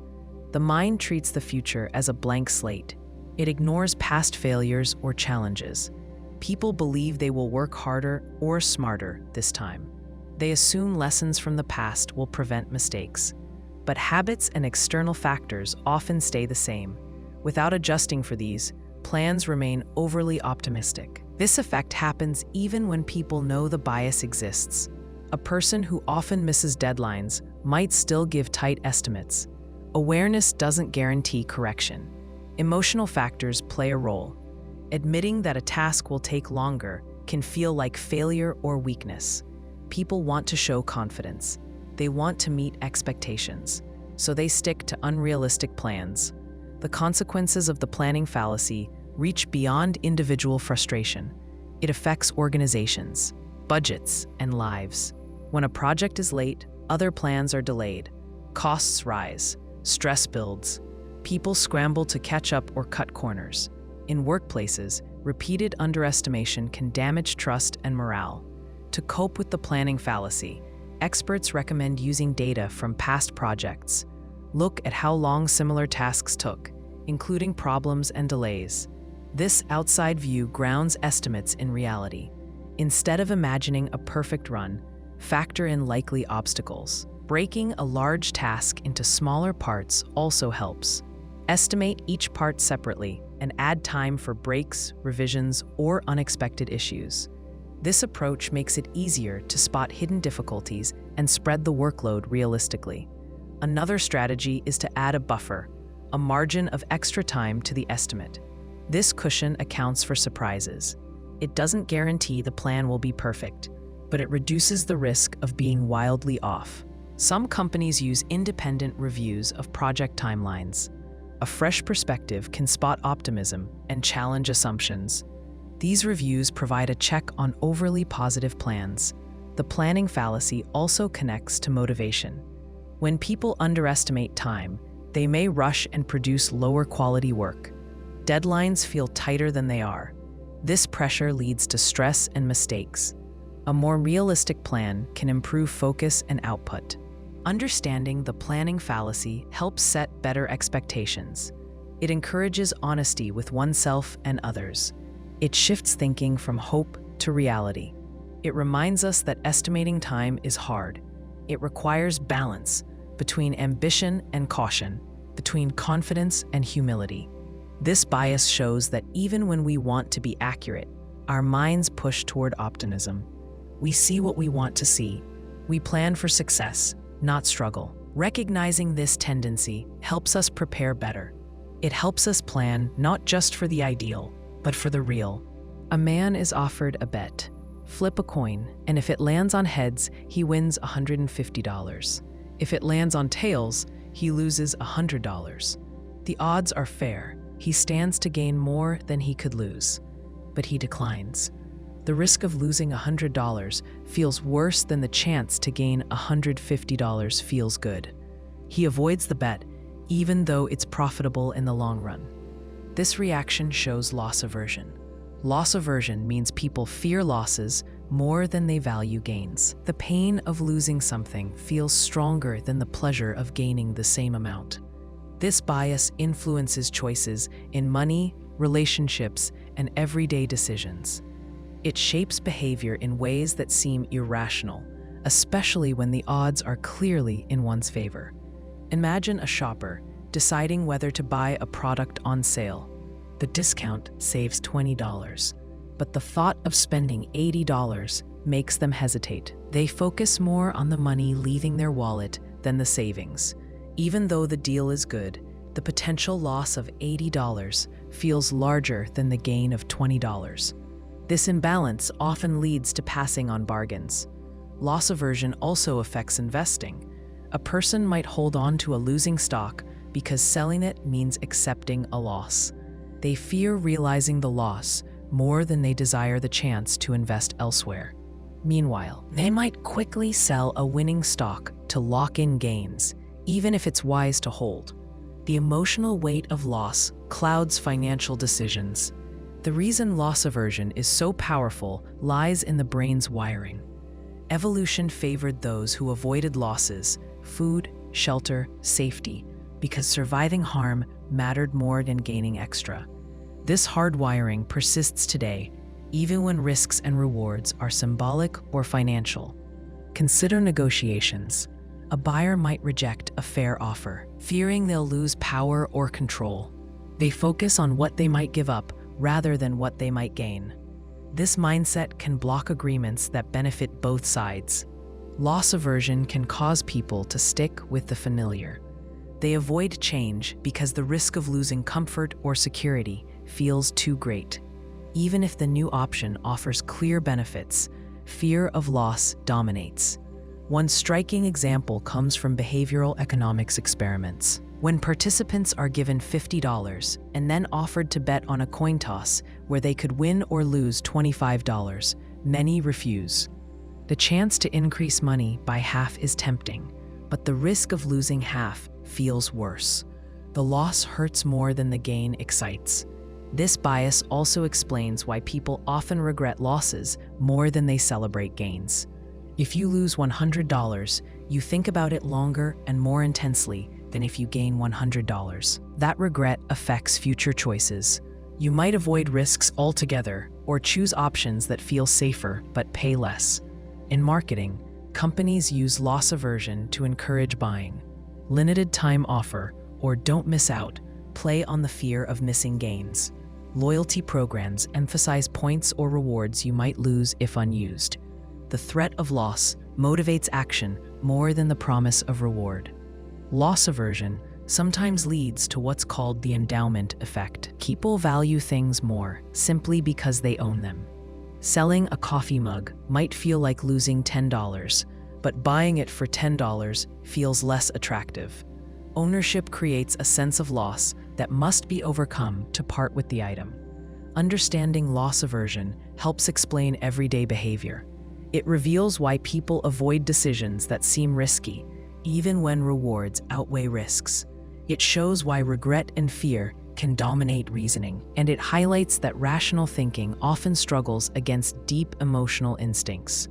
To manage loss aversion, people can try reframing choices. Instead of focusing on what might be lost, they can ask, "What will I gain?" They can consider the full picture, including long-term benefits. Breaking large decisions into smaller steps can reduce the fear of loss. Accepting that loss aversion exists doesn't mean giving into it. It means recognizing when it influences decisions. It means slowing down to think beyond the immediate emotional pull. It means balancing caution with opportunity. The paradox of loss aversion is that fear of loss can block gains. Even when odds favor success, the brain's instinct pulls in the opposite direction. Being aware of this helps people navigate choices with clearer eyes and steadier hands. A young man joins a club that requires new members to go through a difficult initiation. The tasks are tiring and uncomfortable, late-night chores, confusing rules, even some teasing from older members. At first, he wonders if it's worth the trouble. But as he completes the process, his feelings change. He starts to value the club more than before. The harder the initiation, the more important the group feels. This is the effort justification paradox. Effort justification happens when people value something more simply because they worked hard to get it. The effort invested creates a sense of commitment and worth. Even if the reward or outcome isn't great, the effort makes it feel better or more valuable. This paradox appears in many parts of life: relationships, hobbies, work, and social groups. Think about a student who spends weeks writing a paper. If the paper receives a mediocre grade, the student might still feel proud of it. They focus on the effort rather than the outcome. The time and struggle make the work feel meaningful. If they hadn't spent so much effort, they might care less about the result. The struggle gives value to the product. In relationships, the paradox shows up when someone stays in a difficult or unhappy partnership. The person may convince themselves the relationship is worth it because they've invested so much time and energy. They believe leaving would mean that all the effort was wasted, so they stay, often ignoring signs that the relationship isn't healthy or fulfilling. Hazing in clubs, sports teams, or military units is a clear example. Newcomers endure hardship, sometimes painful or humiliating, but these challenges build loyalty. Members feel bonded through shared struggle. The effort invested creates a sense of achievement and belonging, even if the initiation is unpleasant or pointless. People see it as necessary and valuable because of the effort they put in. Work offers another example. Employees who work long hours on a difficult project often feel more attached to it than those with easier tasks. They value the project higher because they sacrificed more to complete it. Even if the project isn't the best, the effort makes it feel worthwhile. Paradox links to cognitive dissonance, a mental discomfort that arises when actions and beliefs don't align. When people put in effort but face a poor outcome, they feel tension. To reduce this discomfort, they adjust their beliefs, convincing themselves the effort was worthwhile. It's easier to say, "This was valuable," than to admit, "I wasted my time." A classic study demonstrated this. Participants were asked to join a discussion group. Some went through a severe initiation process before joining. Others had an easy or no initiation. The group itself was boring. Yet those who endured the hard initiation rated the group as more interesting and worthwhile. The effort they put in changed their perception. The paradox helps explain why people stick to bad habits or investments. If you've spent years on a project or hobby that brings little reward, you might keep going because of the effort. You don't want to feel that your time was wasted.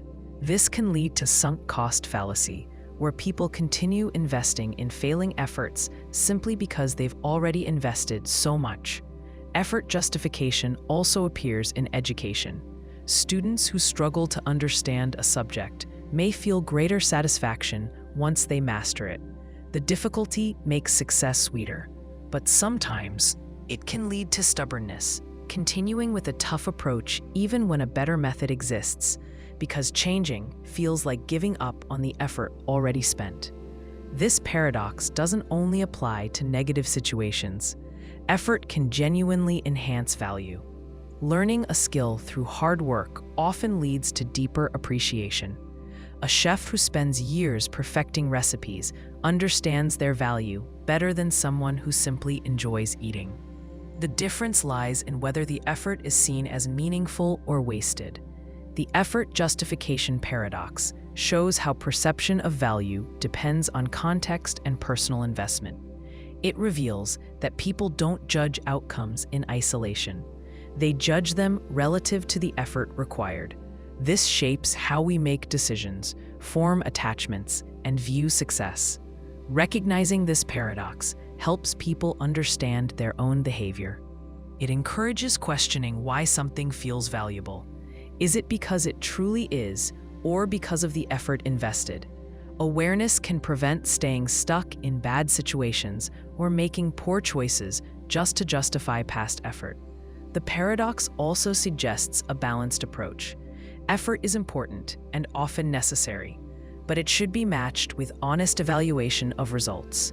Investing effort is valuable when it leads to growth or satisfaction. When it leads only to frustration or harm, it's worth reconsidering. Effort justification reveals a deep human truth. We seek meaning in what we do. We want our struggles to count. That desire shapes how we feel about the outcomes, for better or worse. Understanding this helps us navigate choices with clearer insight and greater self-awareness. A woman buys an expensive gym membership at the start of the year. She's excited and plans to go regularly.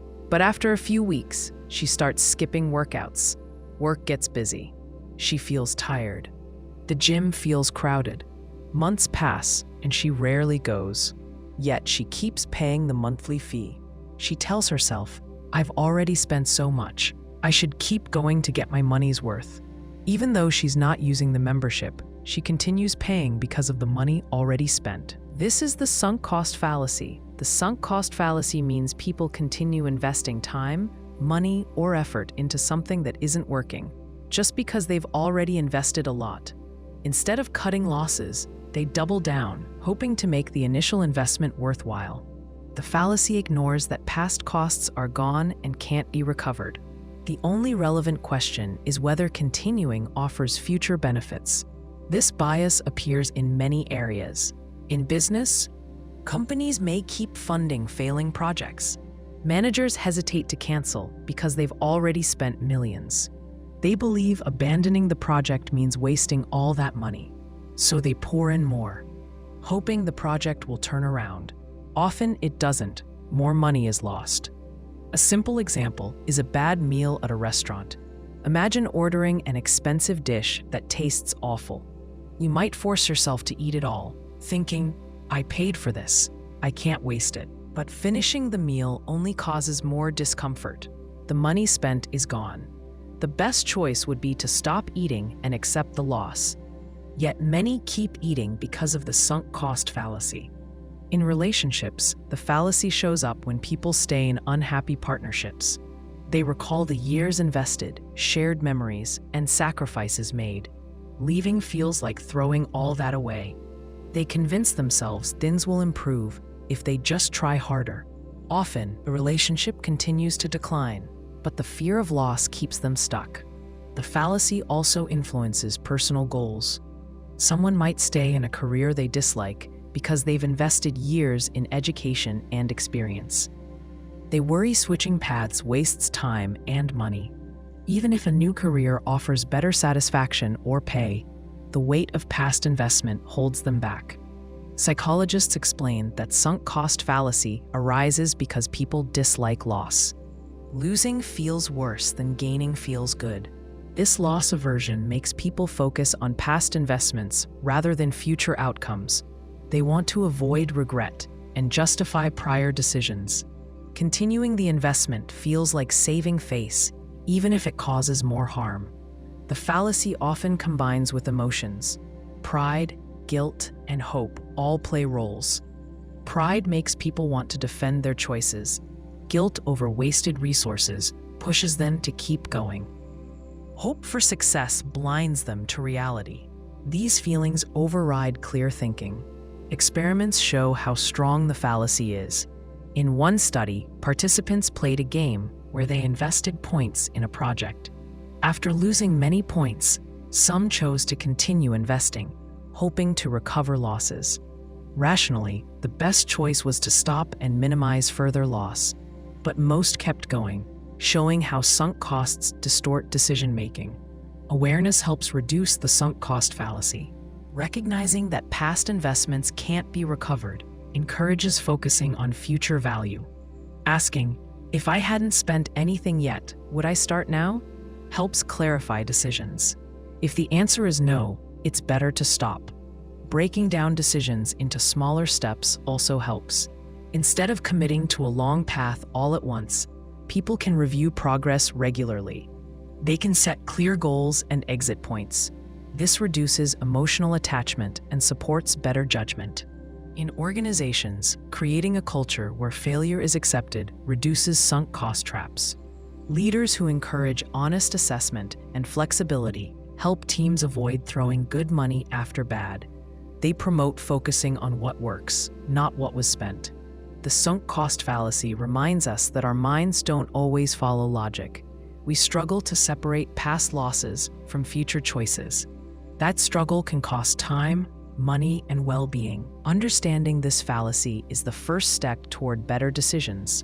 The paradox lies in how the desire to avoid loss can cause greater loss.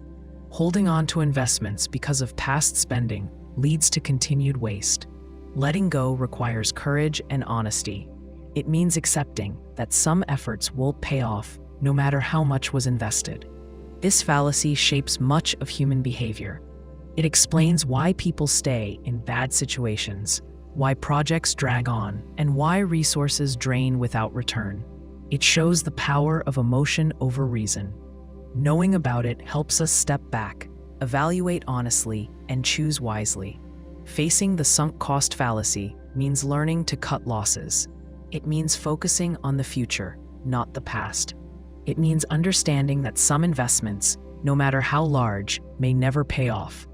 Only by letting go can we free ourselves to make better choices going forward. A seasoned weather forecaster predicts rain for the weekend. Based on years of experience, charts, and models, the forecast seems reliable. But when the weekend arrives, the sky stays clear. Meanwhile, a casual observer who glanced at the sky and checked a simple app guesses sunshine and turns out right. The expert's prediction, despite all their knowledge, missed the mark. This situation illustrates the paradox of expertise. Experts study patterns, trends, and data to make predictions. They develop frameworks and mental models that guide their judgments. Their knowledge often comes from years of practice, study, and repeated success. But sometimes, this expertise can backfire. Experts may trust their patterns too much, applying them in situations where they don't fit. This over-reliance can lead to worse predictions than those made by amateurs. Imagine a professional chess player faced with an unusual position on the board. They recall similar past games and use familiar strategies. But this new position has subtle differences that make standard moves risky. The expert's confidence in known patterns causes them to miss a better, less obvious move.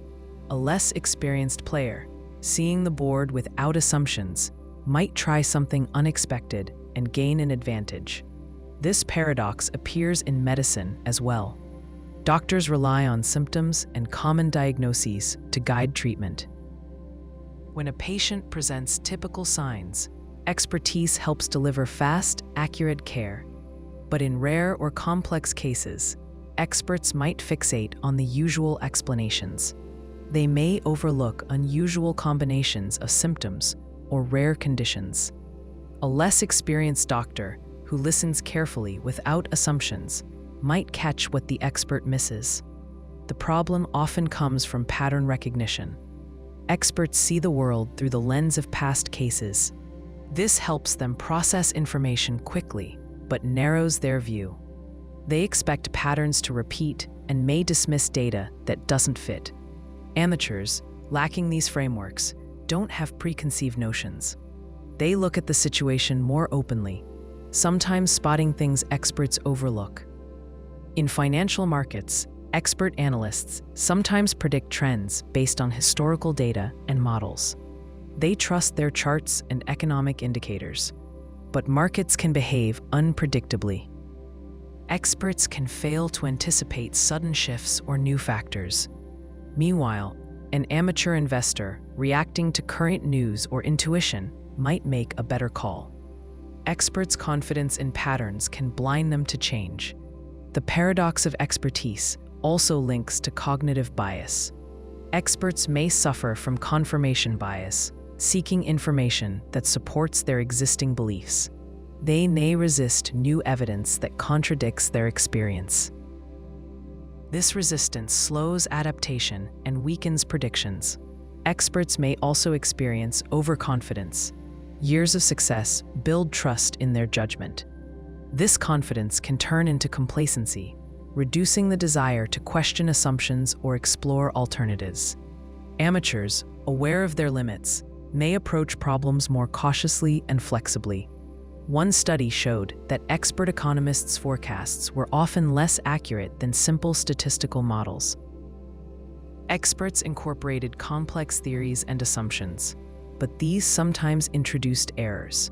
Simple models ignored nuance, but captured broad trends. The experts' additional knowledge didn't always improve predictions. Another example comes from sports. Coaches analyze players, opponents, and strategies extensively, but they sometimes make decisions based on patterns that no longer apply, favoring a play that worked last season but is less effective now. Fans or commentators, with fresh eyes and fewer assumptions, might suggest better tactics. Expertise can cloud judgment with outdated frameworks. The paradox doesn't mean experts aren't valuable. Expertise often leads to better decisions, especially in routine or familiar situations. But it shows that expertise isn't foolproof. It highlights the importance of flexibility, humility, and openness to new information. Experts can improve predictions by actively questioning their assumptions. They can seek outside opinions and challenge their own views. Using methods like scenario planning or red teaming helps expose hidden biases and weaknesses in their thinking. It also helps experts remember that some situations are unpredictable. They can communicate uncertainty honestly instead of overpromising precision. Recognizing limits doesn't weaken expertise. It strengthens trust and decision-making. The paradox of expertise reminds us that knowing more doesn't always mean predicting better. It teaches that experience, while powerful, can create blind spots. Sometimes, the fresh perspective of an amateur or outsider adds clarity. Balancing expertise with open-mindedness leads to wiser judgments and better outcomes. A woman sets out to find happiness. She believes that if she achieves certain goals, a better job, a bigger house, a perfect relationship, she will finally feel happy. She works harder, saves more, and pushes herself to reach these milestones. But the closer she gets, the more she feels something is missing. When she reaches one goal, she quickly moves on to the next. Happiness seems just out of reach, like a moving target. This is the happiness paradox. The happiness paradox shows that the more we chase happiness directly, the less we often find it. It feels natural to think that achieving more or having more will bring lasting joy. We make plans based on this idea. We imagine a future self who will be happy once certain conditions are met. But chasing happiness this way often leads to frustration instead. One reason is that happiness isn't a fixed destination, but a fleeting experience. When we focus too much on the goal of feeling happy, we make happiness a requirement for success. This creates pressure. We start to evaluate every moment on whether it brings happiness or not. Moments that don't measure up feel like failures. The harder we try, the more we notice our dissatisfaction. Take the example of someone pursuing a promotion. They believe that once they get the new title and raise, they will feel satisfied and content. But when they finally get promoted, the new responsibilities bring stress. Expectations rise. They have less free time. The happiness they expected doesn't arrive in full. Instead, they face new challenges. The promise of happiness shifts, always one step ahead. Another factor is adaptation. Humans quickly get used to positive changes. A new car, a vacation, or a gift brings joy at first, but over time, the feeling fades. This is called the hedonic treadmill. We return to a baseline level of happiness regardless of external gains. So chasing happiness through possessions or achievements often leads to temporary boosts, not lasting fulfillment. The paradox also relates to how we think about happiness. We often imagine it as constant pleasure or excitement. But real happiness includes a range of emotions: contentment, calm, meaning, connection. When we chase only positive feelings, we miss the richness of experience. Moments of struggle or boredom can give life depth and perspective. Ignoring these in the search for happiness can make us feel empty. Consider a person who tries to be happy by avoiding discomfort. They avoid challenges, difficult conversations, or tasks that feel unpleasant. But these very experiences often lead to growth and meaning. The avoidance may reduce pain temporarily, but can increase anxiety or loneliness in the long run. The happiness they seek slips further away. The pursuit of happiness can also isolate us. When we focus inward on how we feel, we might overlook the importance of relationships. Sharing time and care with others often leads to deeper satisfaction than personal achievements alone. But the pressure to be happy can make people compare themselves to others, leading to envy and disconnection. Research supports this paradox. Studies show that people who obsess over their own happiness report lower well-being. They experience more anxiety about whether they're happy enough. On the other hand, people who focus on meaningful goals, connection, or helping others tend to feel more fulfilled, even if they don't constantly feel joyful. The paradox highlights the difference between wanting to feel happy and living a happy life. Happiness as a feeling is natural and good, but it can't be forced. It often comes as a byproduct of living according to values, engaging in activities that matter, and accepting life's ups and downs. This insight changes how we approach happiness. Instead of chasing it directly, we focus on building a life with purpose, connection, and balance. We accept that discomfort and challenge are part of the journey. We recognize that happiness is not about perfect moments, but about how we move through life. The happiness paradox also suggests patience. It reminds us that immediate joy is not the only sign of a good life. Sometimes, happiness grows quietly over time. It builds from small acts, simple pleasures, and the ability to be present. The harder we push for happiness, the more we miss these moments. Understanding this paradox helps reduce the pressure we put on ourselves. It frees us from chasing an elusive feeling. Instead, it invites us to live fully, with openness and curiosity. When we stop trying so hard, happiness often finds us in unexpected ways.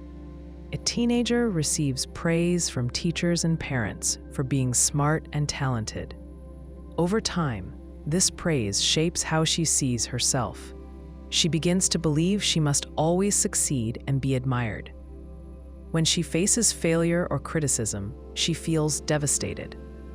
Her confidence cracks, revealing fragility beneath. Sometimes, she reacts by blaming others or boasting to protect her self-image. This is the self-esteem trap. The self-esteem trap refers to how high self-esteem can boost confidence, but also create problems when it lacks a solid foundation. People with inflated or fragile self-esteem often struggle with vulnerability. They need constant validation. They may become defensive or narcissistic. Their sense of worth depends heavily on success and approval. At first glance, high self-esteem seems entirely positive. It's linked to better motivation, resilience, and social skills. Feeling good about oneself helps tackle challenges and take risks. But when self-esteem is based only on external praise or achievements, it becomes unstable. The person fears failure because it threatens their identity. They avoid situations that might expose flaws. They focus on protecting their image rather than growing. Consider a young athlete praised as a star player. They win awards and attention, but when injured or outperformed, their confidence crumbles. They may lash out at teammates or coaches, refusing to accept criticism. Their high self-esteem wasn't built on inner strengths, but on winning and admiration. When that fades, so does their sense of self. This trap can lead to narcissism, a self-centered focus that ignores others' feelings and perspectives. People may boast, exaggerate achievements, or dismiss feedback. They seek admiration constantly. This behavior masks insecurity. They fear being seen as less than perfect. They struggle to form deep, honest relationships because vulnerability feels dangerous.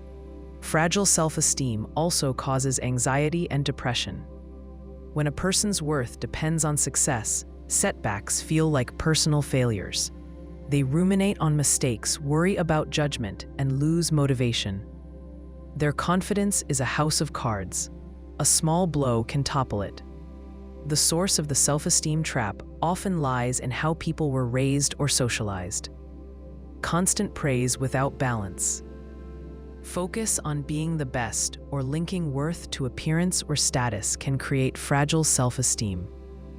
Learning to value effort, kindness, and growth rather than fixed traits or results builds more stable self-esteem. A healthy self-esteem is grounded in self-acceptance.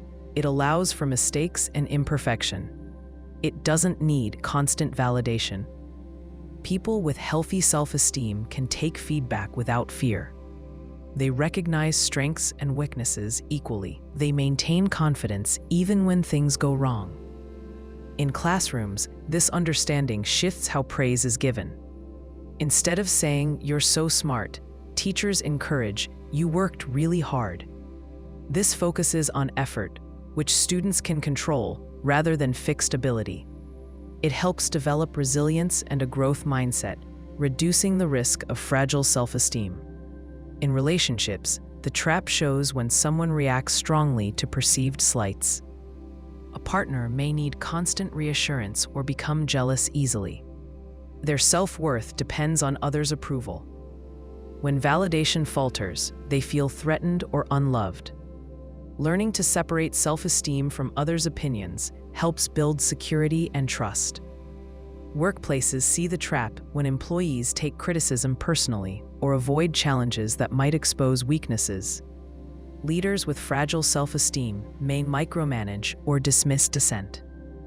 Healthy confidence allows for learning from mistakes and collaboration. The self-esteem trap teaches us that confidence is more than feeling good. It's about being real with ourselves. It's about balance, celebrating strengths while accepting flaws. It's about courage to face failure without losing worth. Recognizing the trap helps people develop a stronger, more flexible sense of self. It encourages looking inward for value, not just outward approval. It allows for growth, connection, and true confidence. This deeper self-esteem supports better decisions, healthier relationships, and greater well-being. A young man spills coffee on his shirt just before an important meeting. He feels his face flush, imagining everyone staring at the stain. He worries they think he's careless or unprofessional. He can't focus because he believes all eyes are on him. But in reality, most people don't even notice. If they do, they quickly move on to their own thoughts and concerns. This is the spotlight effect. The spotlight effect is a common psychological bias where people overestimate how much others notice their actions, appearance, or mistakes. We feel like we're under a spotlight, with every flaw or awkward moment amplified for everyone to see. But the truth is that people are usually focused on themselves. Their attention is limited. They don't watch others as closely as we think. Consider a student who trips while walking into class. They feel embarrassed, convinced the whole room noticed and judged them. But classmates are often busy preparing for the lesson, chatting, or thinking about their own day. Some may have seen the stumble, but quickly forgot. The student's feeling of being watched is much stronger than reality. This bias happens because our own experience is vivid and detailed. We live inside our minds, aware of every thought, feeling, and mistake. When something embarrassing or unusual happens, it stands out sharply to us. We assume it stands out to others in the same way. We project our heightened self-awareness onto the outside world. A woman getting a presentation may worry about her voice shaking or her hands trembling. She believes everyone notices these signs of nervousness, but the audience is likely focused on the content. not the minor signs of anxiety.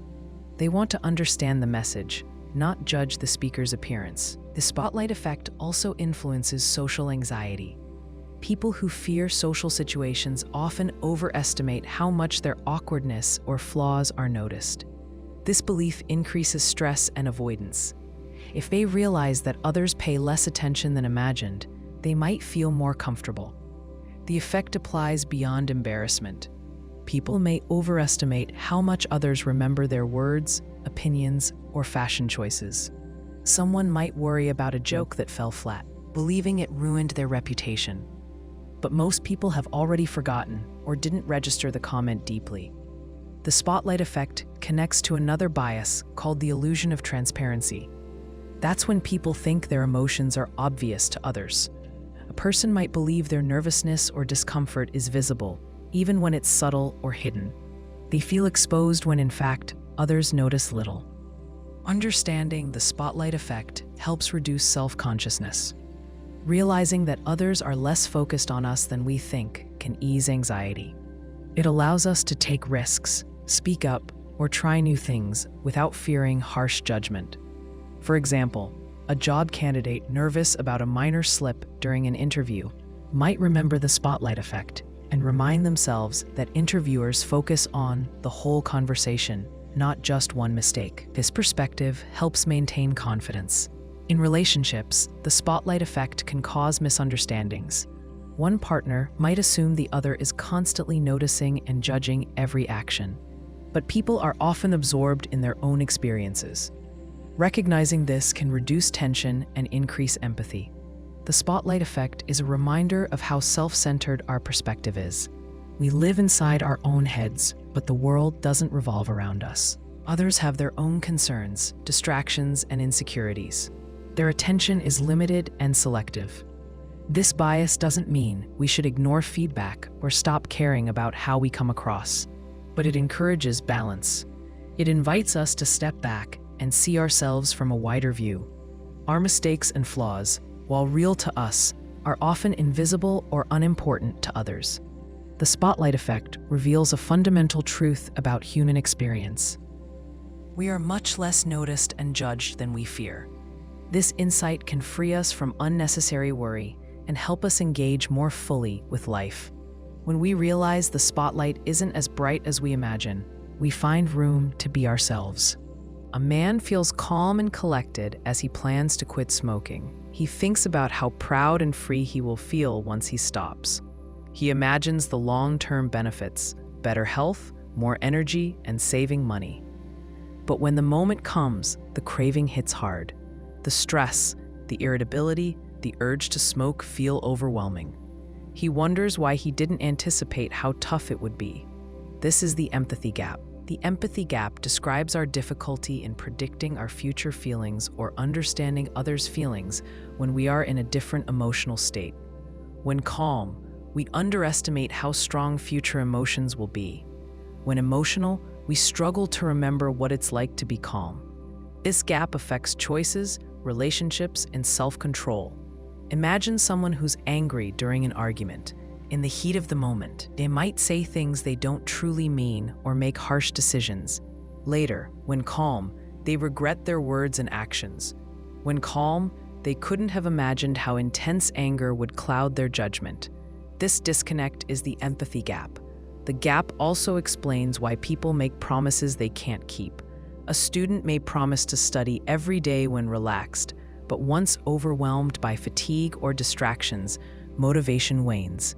They didn't fully predict how future feelings would impact their behavior. It's not just about ourselves. The empathy gap affects how we understand others. When we are calm, we may struggle to imagine how someone else feels in pain, fear, or sadness. We might judge them as overreacting or being irrational. We forget how difficult it is to feel that way because we aren't experiencing it ourselves. For example, a manager might find it hard to empathize with an employee overwhelmed by stress. The manager, feeling calm and in control, assumes the employee can manage better. The manager underestimates the emotional load the employee carries, which creates misunderstandings and conflict.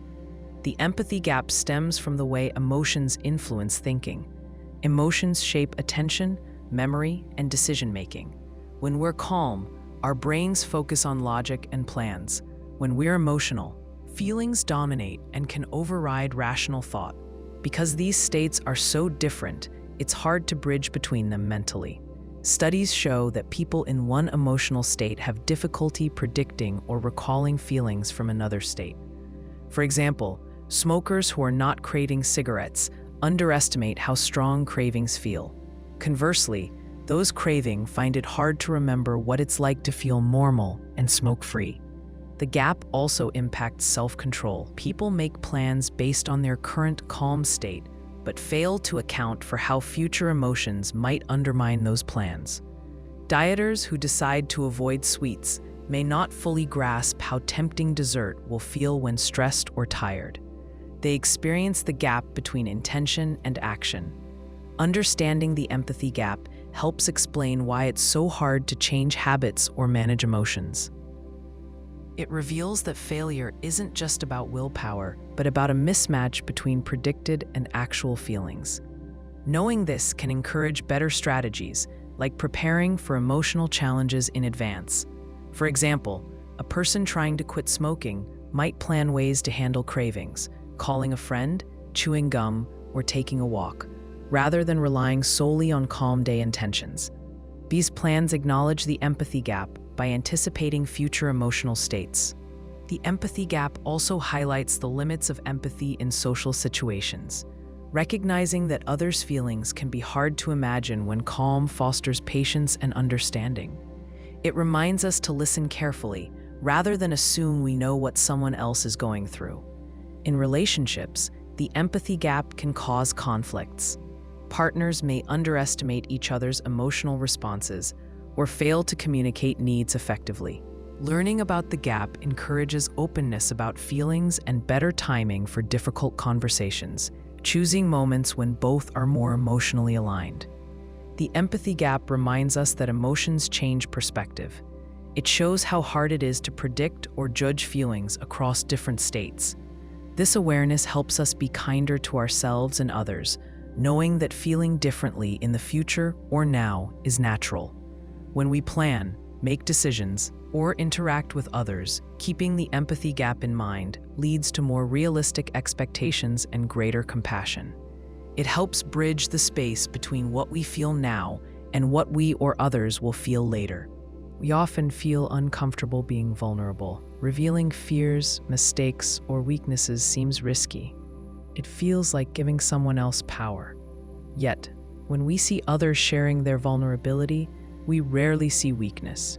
Instead, we see strength, honesty, and courage. This difference in perception is what we call the paradox of vulnerability. Imagine this situation clearly. A coworker stands in front of the team to discuss a recent failure. She admits openly that she made a mistake. She shares exactly what went wrong and accepts full responsibility. Most people listening to her will not think she is weak or she can't handle her job. Instead, they will likely think she is brave to admit that, or she is honest and trustworthy. But now picture yourself in that same situation. It might seem frightening. You may believe that others will judge you harshly. You might fear your coworkers will lose respect for you, doubt your abilities, or question your competence. What you see as weakness in yourself, others see as strength when they do the same thing. So why does this paradox exist? One reason is that vulnerability makes us feel exposed. When we share something deeply personal, we show our human side. We let people see past the image we carefully build to protect ourselves. This feeling of exposure can trigger anxiety or shame. Our instinct is usually to hide our vulnerabilities rather than reveal them. But vulnerability from others doesn't feel risky to us. Instead, it feels real. We see them as more relatable. Their willingness to show weakness makes them seem confident, mature, and secure.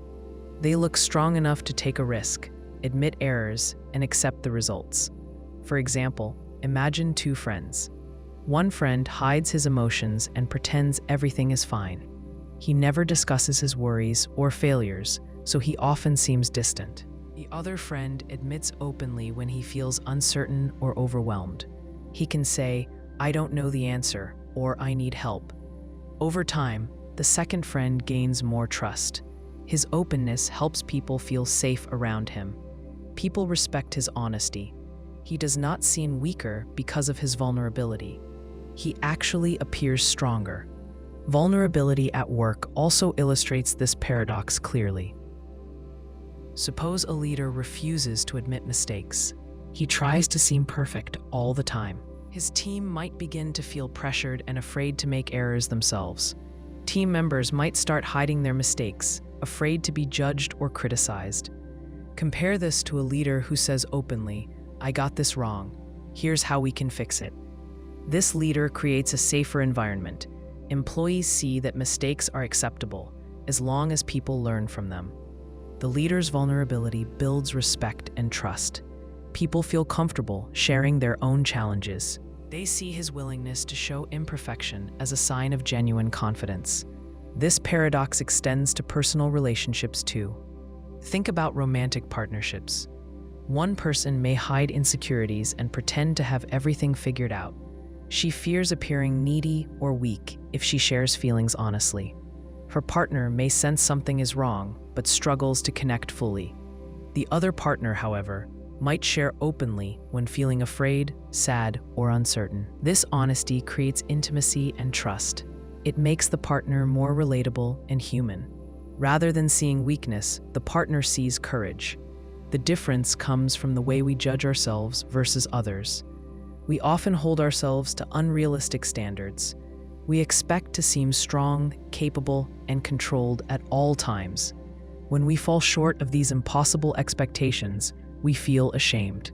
Yet we usually judge others with more compassion. We understand that others are human and flawed.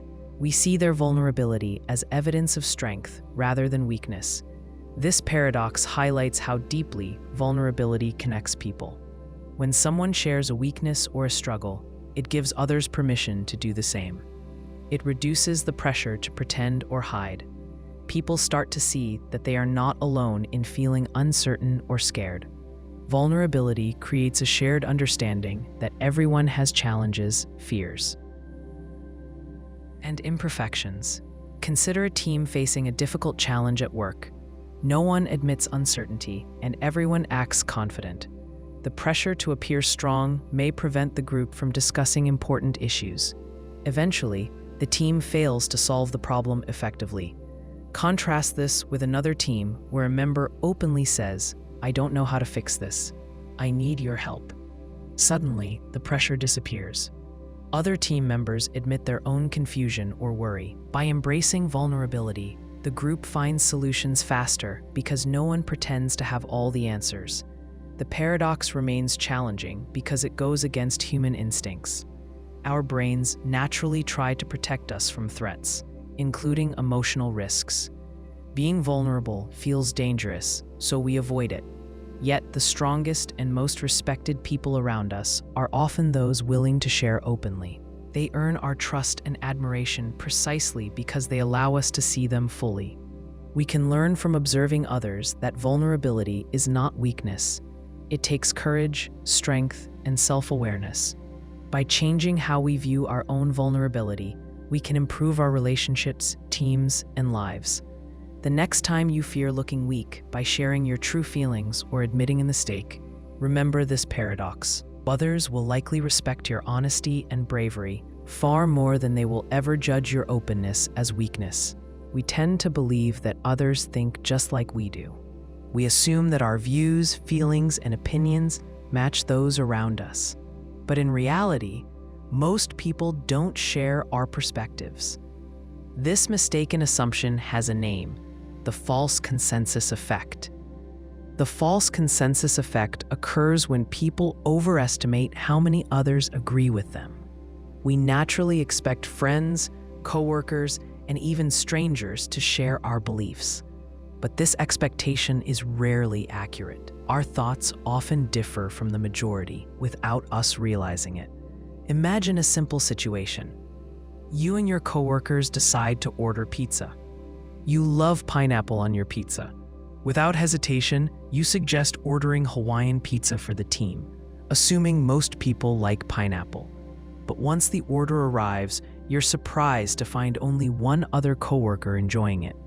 Everyone else avoids the pineapple slices, clearly unhappy with your choice. You incorrectly assumed others shared your taste because it seemed natural to you. This is the false consensus effect in action. Why do we make these assumptions? Our brains prefer familiarity and agreement. We tend to surround ourselves with people who think similarly.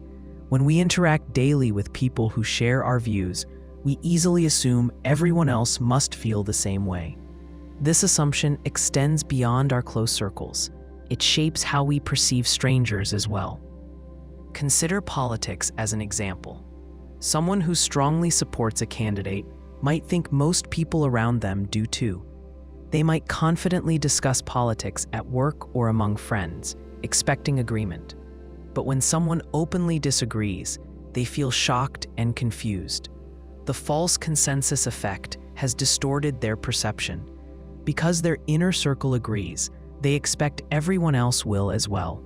This effect also shows up clearly on social media. Suppose you post your opinion on a controversial issue online. Friends and followers who agree quickly respond positively. Seeing many likes or supportive comments strengthens your belief that your view is widely shared. You might feel confident that the majority thinks just like you, but in reality, those who disagree may silently scroll by without responding. They avoid conflict or simply don't care enough to comment. This silence creates a false sense of consensus. You start to believe more people agree than truly do. The false consensus effect impacts work decisions as well. Imagine you're in a team meeting discussing a new marketing campaign. You prefer a bold, aggressive approach. As you present your idea, you confidently state, "Everyone will love this. It clearly fits our audience." But your coworkers hesitate. They suggest a more careful, neutral message instead. You're surprised because you assumed your bold idea would resonate with everyone. You mistakenly believed your own preferences matched what your team and customers wanted. Even in daily conversations, we experience the false consensus effect. Suppose you love spicy food. When cooking dinner for friends, you add extra chili peppers. You assume others will appreciate the heat just as much as you do. But your guests struggle through the meal, drinking water frequently. Your assumption led you to believe your preferences were common, but they weren't. This effect often happens unconsciously. We rarely pause to question whether our thoughts truly represent others. Our minds naturally project our own preferences onto the people around us. It feels easier to believe we think alike than to recognize deep differences. However, ignoring these differences can create misunderstandings and disagreements. Think about workplace conflicts. A manager might assume every employee values salary increases above everything else. The manager invests heavily in bonuses and raises, expecting high motivation from employees. But surprisingly, productivity doesn't improve. In reality, many employees value work-life balance more than money. Flexible hours or extra vacation days matter more to them. Because the manager assumed everyone shared their priority for financial rewards, the team ends up unhappy. In relationships, the false consensus effect leads to arguments. Imagine a couple deciding where to vacation. One partner loves relaxing on beaches and expects their partner feels the same way, but their partner actually prefers exploring busy cities. Neither explicitly discusses their preferences beforehand, assuming agreement exists naturally. This false assumption creates frustration once plans are made. Recognizing the false consensus effect helps prevent these misunderstandings. By realizing that partners may think differently, both people learn to communicate clearly instead of assuming agreement. Even experts sometimes fall into this trap. Doctors might assume their patients share their understanding of medical terms. They may speak casually, using jargon, expecting patients to understand. But many patients silently nod, afraid to admit confusion. Doctors mistakenly assume agreement when confusion actually exists. Understanding that others may think differently helps doctors communicate more clearly, improving patient care.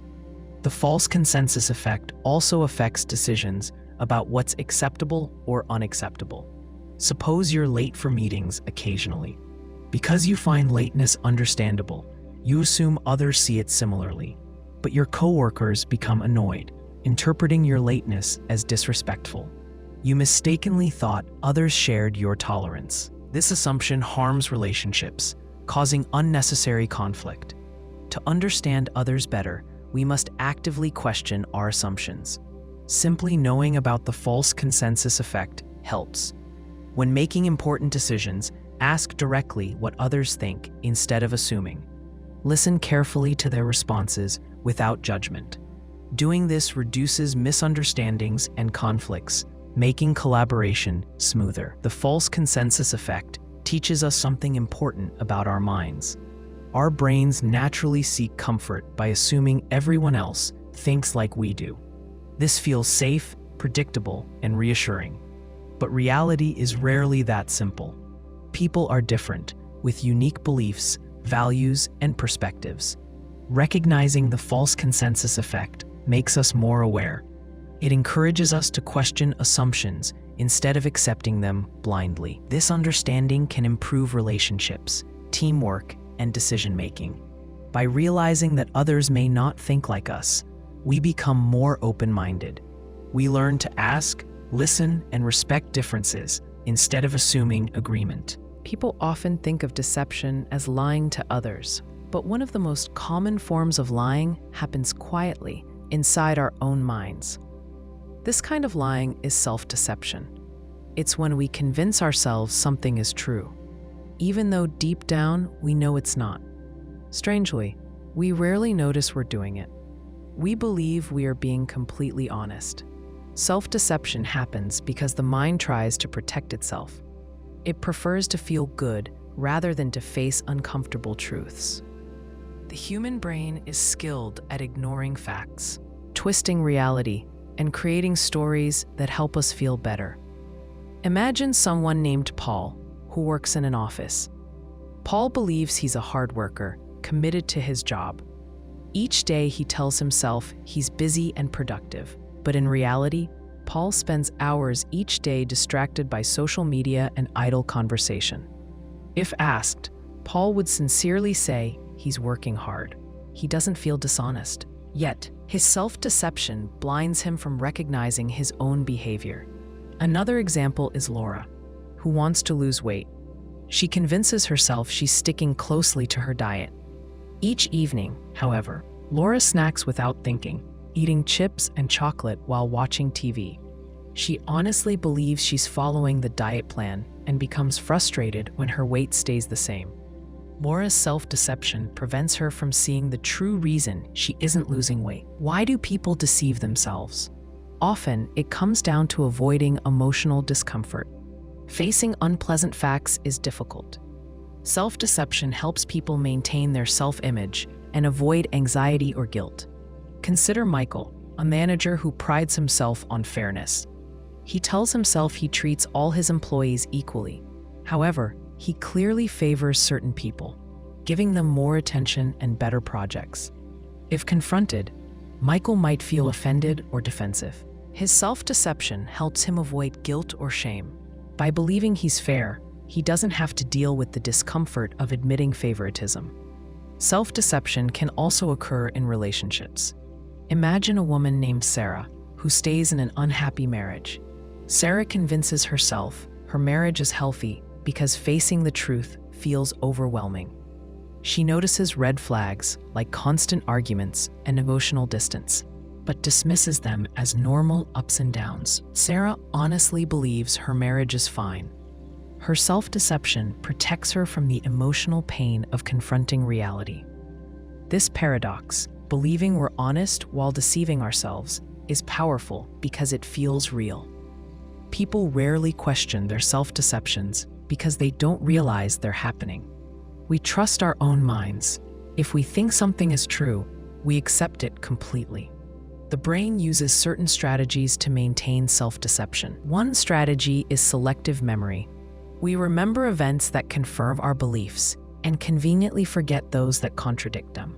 For example, Alex thinks he's generous.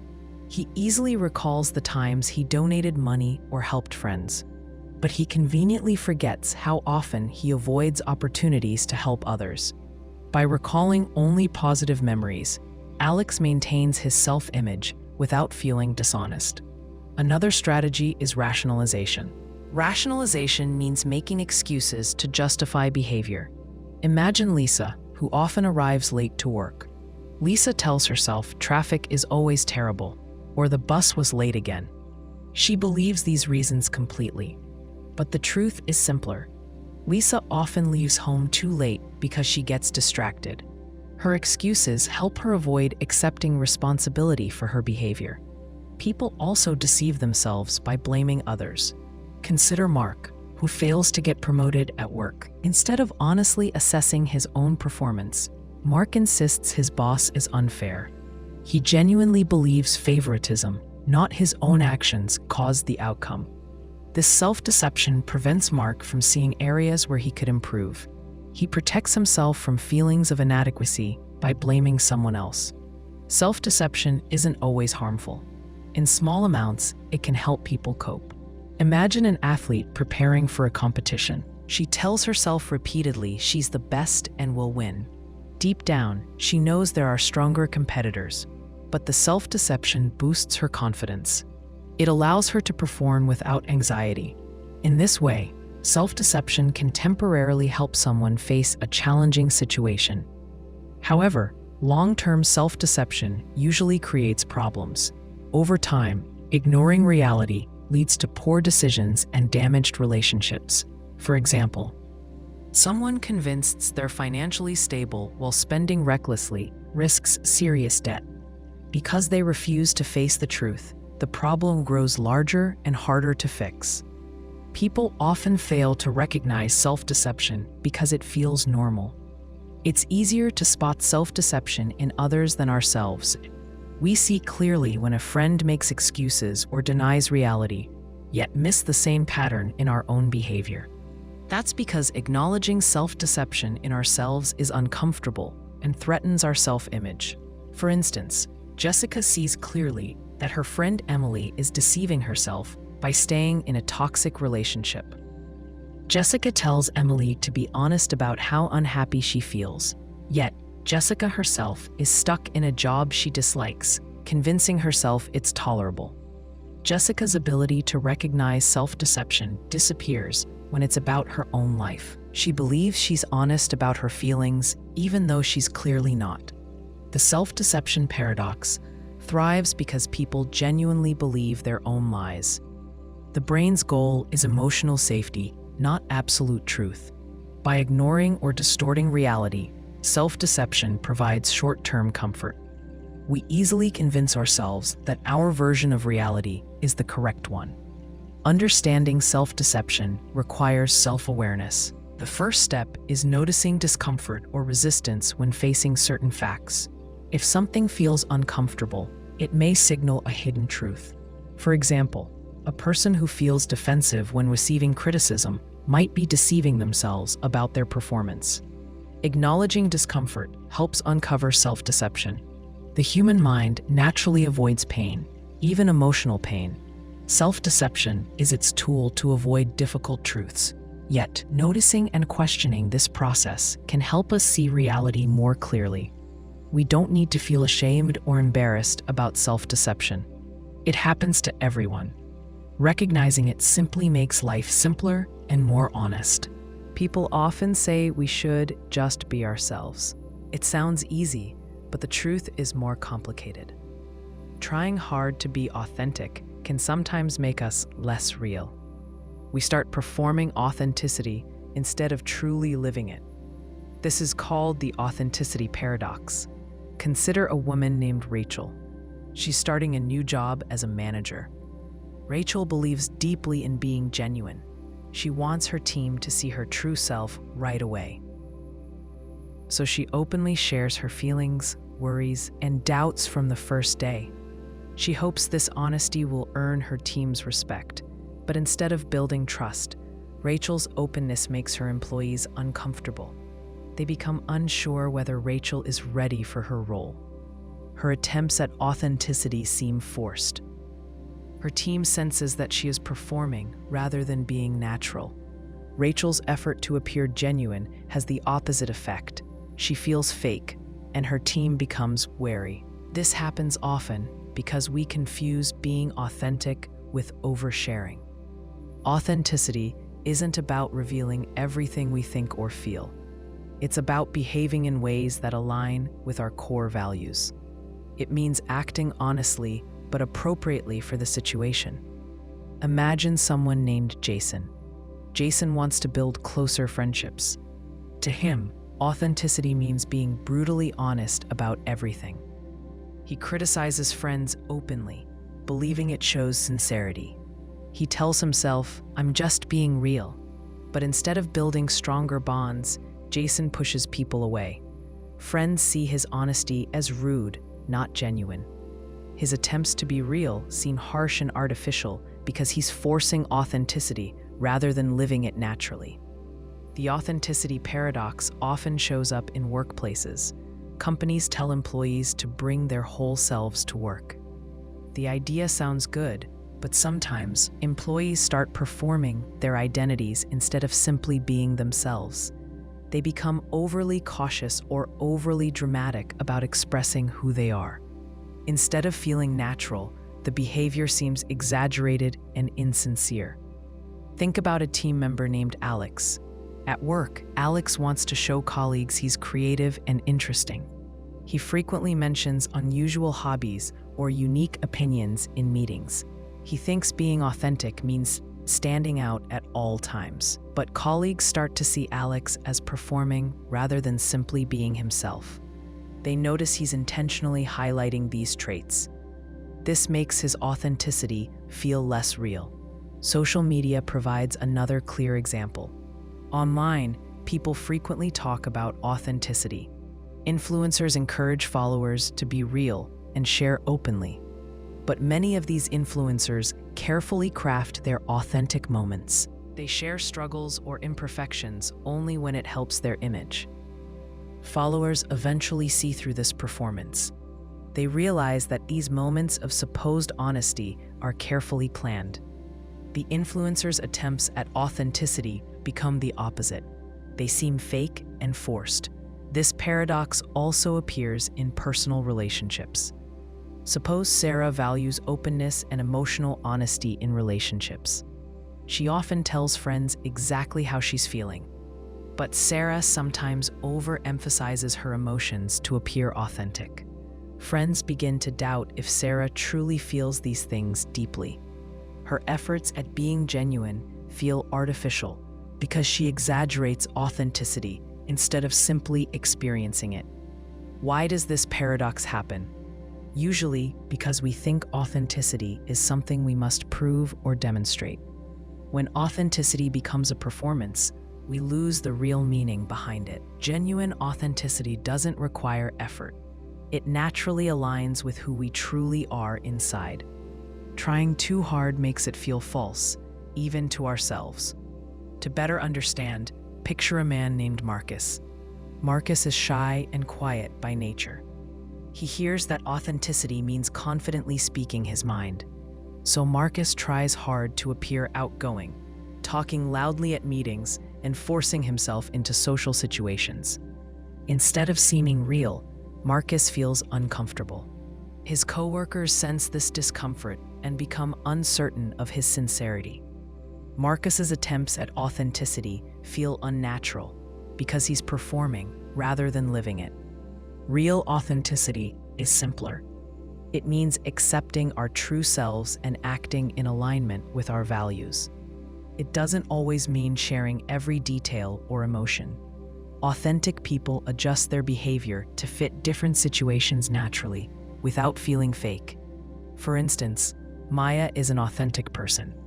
At work, she speaks honestly, but carefully chooses when and how to share personal details. With friends, Maya shares more openly because the relationship is different. She doesn't force openness to prove authenticity. Her genuine behavior fits naturally into each context. When we focus too much on being authentic, we sometimes forget this balance. We turn authenticity into a goal rather than a natural outcome.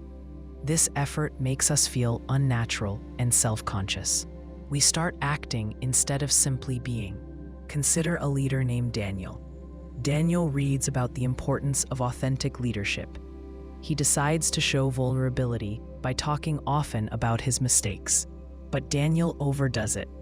Every meeting includes stories of failure or doubt. Employees begin wondering if Daniel lacks confidence. His constant vulnerability feels artificial because he is consciously performing it. The authenticity paradox also affects how people express their identity. Suppose Emma feels proud of her cultural heritage. She wants others to see her as authentically connected to her roots. Emma begins emphasizing her culture frequently in conversations, even when not relevant. Friends begin to feel Emma is using her culture to seem authentic rather than genuinely expressing pride. Her attempts at authenticity now feel forced instead of natural. True authenticity isn't about showing others who we are. It's simply being ourselves without needing validation. When authenticity becomes something we chase or perform, it loses its meaning. The harder we try, the less genuine we appear. People who genuinely live authentically don't worry much about seeming real. They simply act in ways that align naturally with their beliefs and values. They choose honesty without oversharing or exaggerating.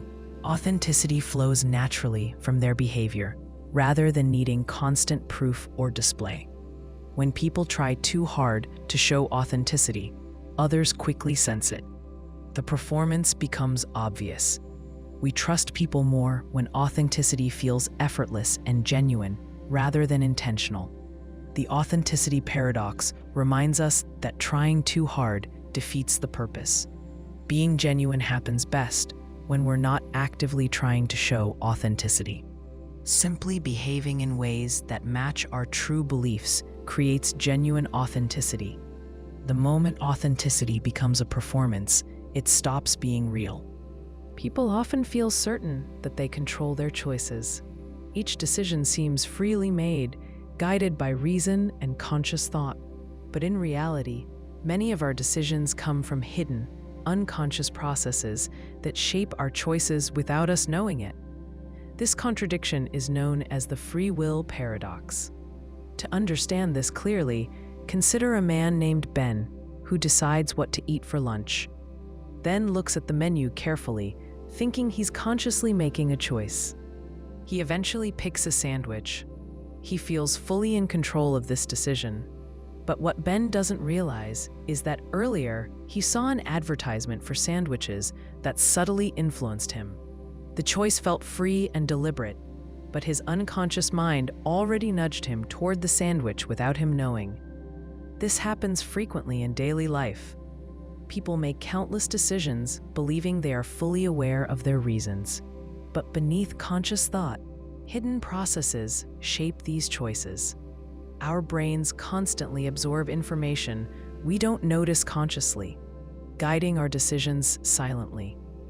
Imagine Sarah shopping for a new jacket. She carefully compares styles, believing she's rationally choosing the best jacket for her needs. She finally picks a blue jacket, convinced this choice reflects her careful consideration. But unknown to Sarah, seeing a celebrity wearing a similar blue jacket on TV the previous day quietly influenced her decision. She never realizes this hidden influence, yet it shaped her choice. This unconscious influence appears in larger life decisions too. Think about James choosing the university. James consciously evaluates academics, location, and costs. He feels his decision is carefully reasoned, but beneath awareness, other factors influence him. Perhaps James feels drawn to one university because it reminds him of the friendly town where he grew up. He doesn't consciously notice this, but the emotional pull quietly shapes his choice. James believes he's fully in control, yet his unconscious guided the decision. Even relationships demonstrate this paradox. Consider Lisa choosing to date someone named Matt. Lisa believes she consciously decides to pursue Matt because he's smart, funny, and kind. She feels fully in control. But in reality, unconscious factors quietly influence her attraction. Perhaps Matt subtly reminds Lisa of positive experiences from her past relationships. Lisa doesn't notice this connection consciously, yet it significantly shapes her decision to date Matt. Why does the mind work this way? Our brains process huge amounts of information constantly. To manage this, the unconscious mind quickly handles many decisions. Conscious thought is slower and more effortful. The brain saves energy by letting unconscious processes manage simpler or repetitive choices without awareness. Imagine a driver named Alex commuting home from work. Alex decides when to brake, accelerate, or change lanes. He feels completely in control. But often, Alex's unconscious mind automatically handles these actions. He arrives home safely, sometimes not remembering the drive clearly. This happens because unconscious processes manage familiar tasks efficiently, freeing the conscious mind for more complex thinking. Unconscious influences often shape our preferences and biases as well. Suppose Megan interviews job candidates. She believes she carefully and consciously chooses the best person for each role. However, Megan unknowingly favors candidates who remind her of herself or her friends. Without consciously noticing, she rates these candidates higher. Megan sincerely believes she's fair, yet hidden biases shape her decisions. The free will paradox also explains how advertising works. Companies often create subtle cues designed to influence unconscious decisions. Consider Jake shopping for groceries.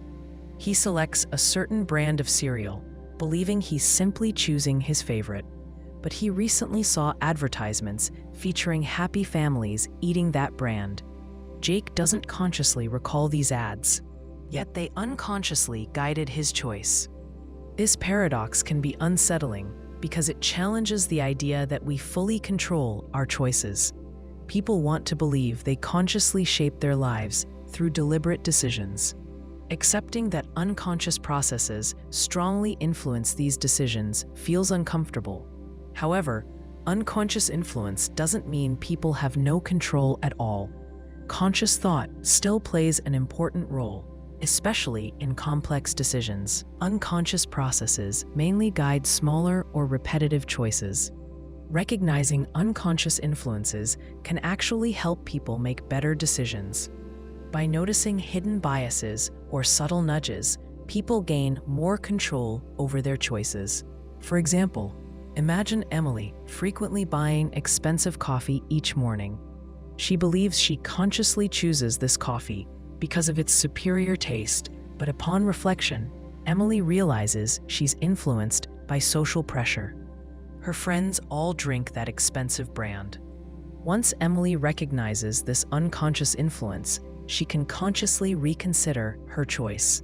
She may still choose the coffee, but now she's truly aware of the reasons. The free will paradox doesn't eliminate responsibility. Even if unconscious processes influence choices, people still hold responsibility for their actions. Awareness simply helps people understand their decisions better, recognizing how hidden influences shape their behavior. For instance, Tom frequently loses patience and snaps at colleagues. Tom thinks he consciously chooses how he reacts. But with reflection, Tom realizes stress at home unconsciously impacts his mood at work. Recognizing this, Tom gains control by actively managing stress, changing his reactions. Similarly, unconscious processes influence health decisions. Consider Sophie, struggling to quit smoking. Sophie consciously wants to stop and believes she chooses when to smoke. However, her unconscious mind links smoking to stress relief. Each stressful moment unconsciously triggers cravings. By consciously recognizing this unconscious connection, Sophie gains control. She can plan healthier ways to handle stress, reducing unconscious urges. The paradox highlights how complex human decisions truly are. Feeling in control doesn't always mean conscious thought fully guides decisions. Hidden influences frequently shape choices quietly and efficiently. Awareness of these unconscious processes can improve decision-making by allowing conscious thought to address hidden biases or influences directly. People might not always like acknowledging unconscious influences. It challenges their sense of control. Yet awareness doesn't diminish freedom, it enhances understanding. Recognizing how unconscious processes shape choices helps people make decisions that truly align with their goals and values. The free will paradox reveals an important truth. Complete conscious control is an illusion. But this doesn't mean we lack meaningful freedom.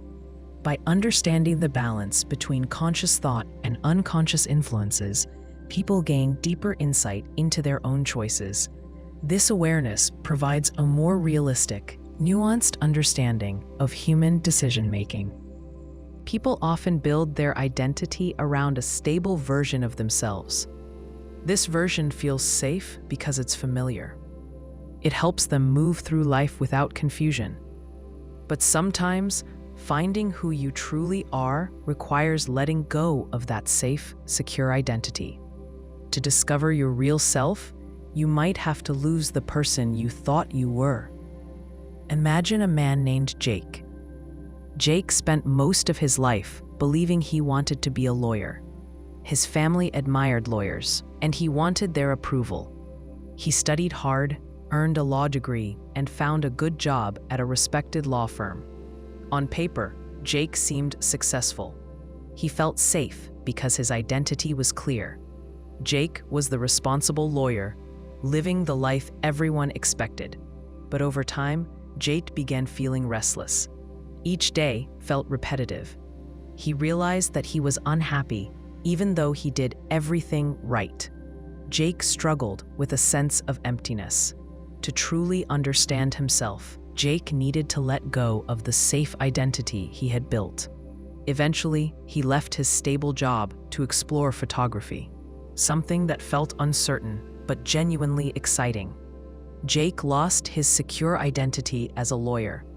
In doing this, he found a deeper, more authentic sense of himself. This scenario shows how losing your secure identity often triggers growth. People hold tightly onto identities because they feel predictable and safe. But this security can prevent genuine self-discovery. It locks you into roles and behaviors that might not truly match who you are inside. Consider Maria, who always identified herself as a caretaker. Maria took pride in being the person who helped everyone else. She spent years caring for family, friends, and coworkers. Her identity as a caretaker felt safe and respected. But Maria eventually became exhausted. She realized her caretaker identity wasn't truly fulfilling. To find herself, Maria had to risk letting go of that secure identity. She started saying no to requests and setting boundaries. This was uncomfortable at first. Maria felt guilty and worried others might think she changed for the worse. But by letting go of her caretaker identity, Maria discovered new sides of herself. She found hobbies she enjoyed, built healthier friendships, and felt happier overall. Losing your secure identity can be frightening. It often means facing uncertainty. People avoid letting go because it creates confusion or discomfort. But confusion is a necessary part of real growth. It signals the beginning of understanding who you genuinely are, not who others want you to be. Think about Sarah, a woman deeply involved in her community. Sarah volunteered, attended events, and defined herself as the person everyone could depend on. This identity felt secure and valuable, but after years of constantly pleasing others, Sarah realized she didn't know who she was outside of that role. She felt drained and disconnected from herself. To rediscover her true self, Sarah had to step away from some responsibilities. This was painful because Sarah feared disappointing people.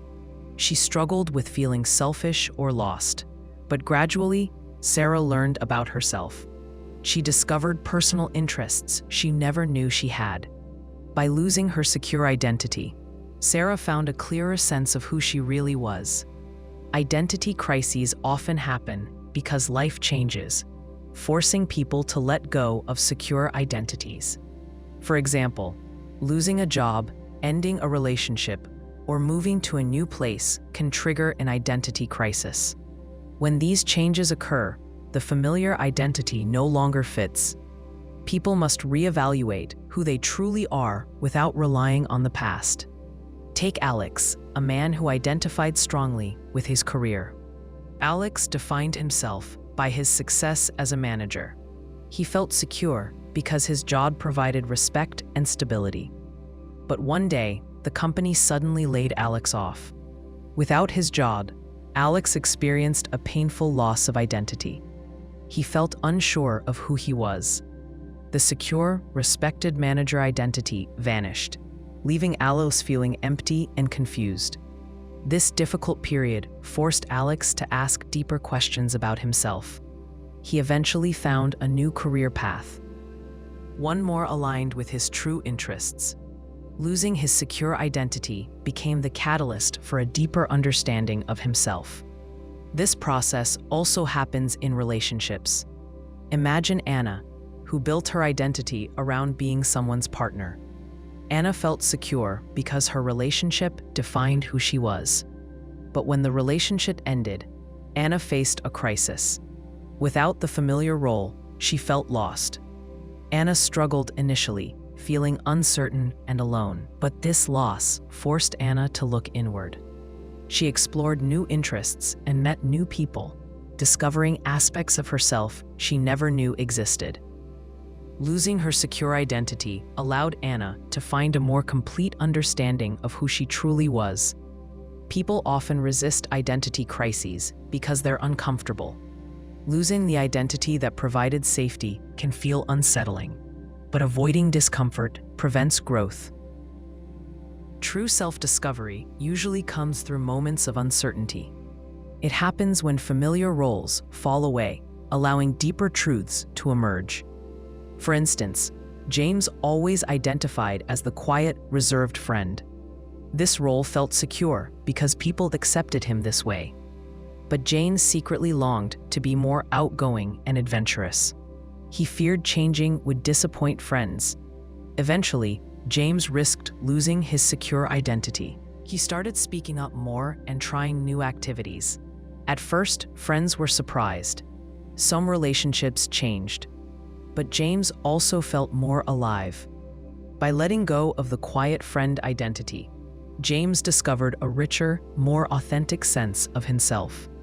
The paradox lies in needing to lose something secure to find something more genuine. People naturally prefer feeling safe. Familiar identities provide stability and reassurance. Yet true self-discovery often demands discomfort. It involves letting go of identities that once felt stable. This process isn't easy or quick. It requires facing uncertainty and embracing the unknown. The identity crisis paradox reminds us that losing security doesn't always mean losing yourself. Sometimes it's the only way to uncover who you truly are. This loss isn't failure, it's growth. It leads to authenticity, clarity, and a deeper understanding of what genuinely matters to you. Recognizing this paradox helps people embrace moments of uncertainty. By risking the loss of secure identities, they gain the chance to discover their true selves. Tolerance is often seen as a virtue. It allows people with different views, backgrounds, and ways of life to live together in peace. In a tolerant society, people accept others even if they disagree with them. But tolerance has a limit. If we tolerate views and actions that are openly intolerant, we risk destroying the very thing we are trying to protect. This is the tolerance paradox. Imagine a small town where people live side by side with different beliefs. Most residents value tolerance. They accept religious differences, political disagreements, and cultural variety. But one day, a new group forms that believes only one religion should be allowed. They hold rallies, spread messages of hate, and intimidate others who don't agree with them. At first, the town's leaders hesitate to act. They believe in free speech and tolerance. They don't want to silence anyone, even if the message is extreme. But as time passes, the intolerant group grows bolder. Their message spreads.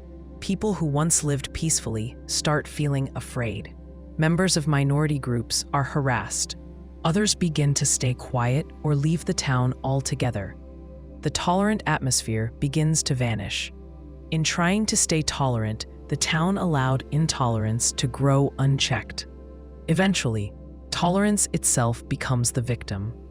This is not just theory. History shows how dangerous ideas, if left alone in the name of tolerance, can take root and destroy open societies. In pre-war Germany, a democratic government tolerated hate speech and extremist groups, hoping the ideas would fade on their own.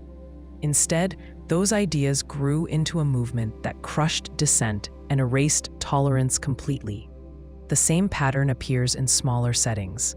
Take a classroom where students are encouraged to share different opinions. One student begins spreading racist or sexist ideas. The teacher hesitates to stop him, hoping that open discussion will help others push back. But over time, the harmful views start shaping the conversation.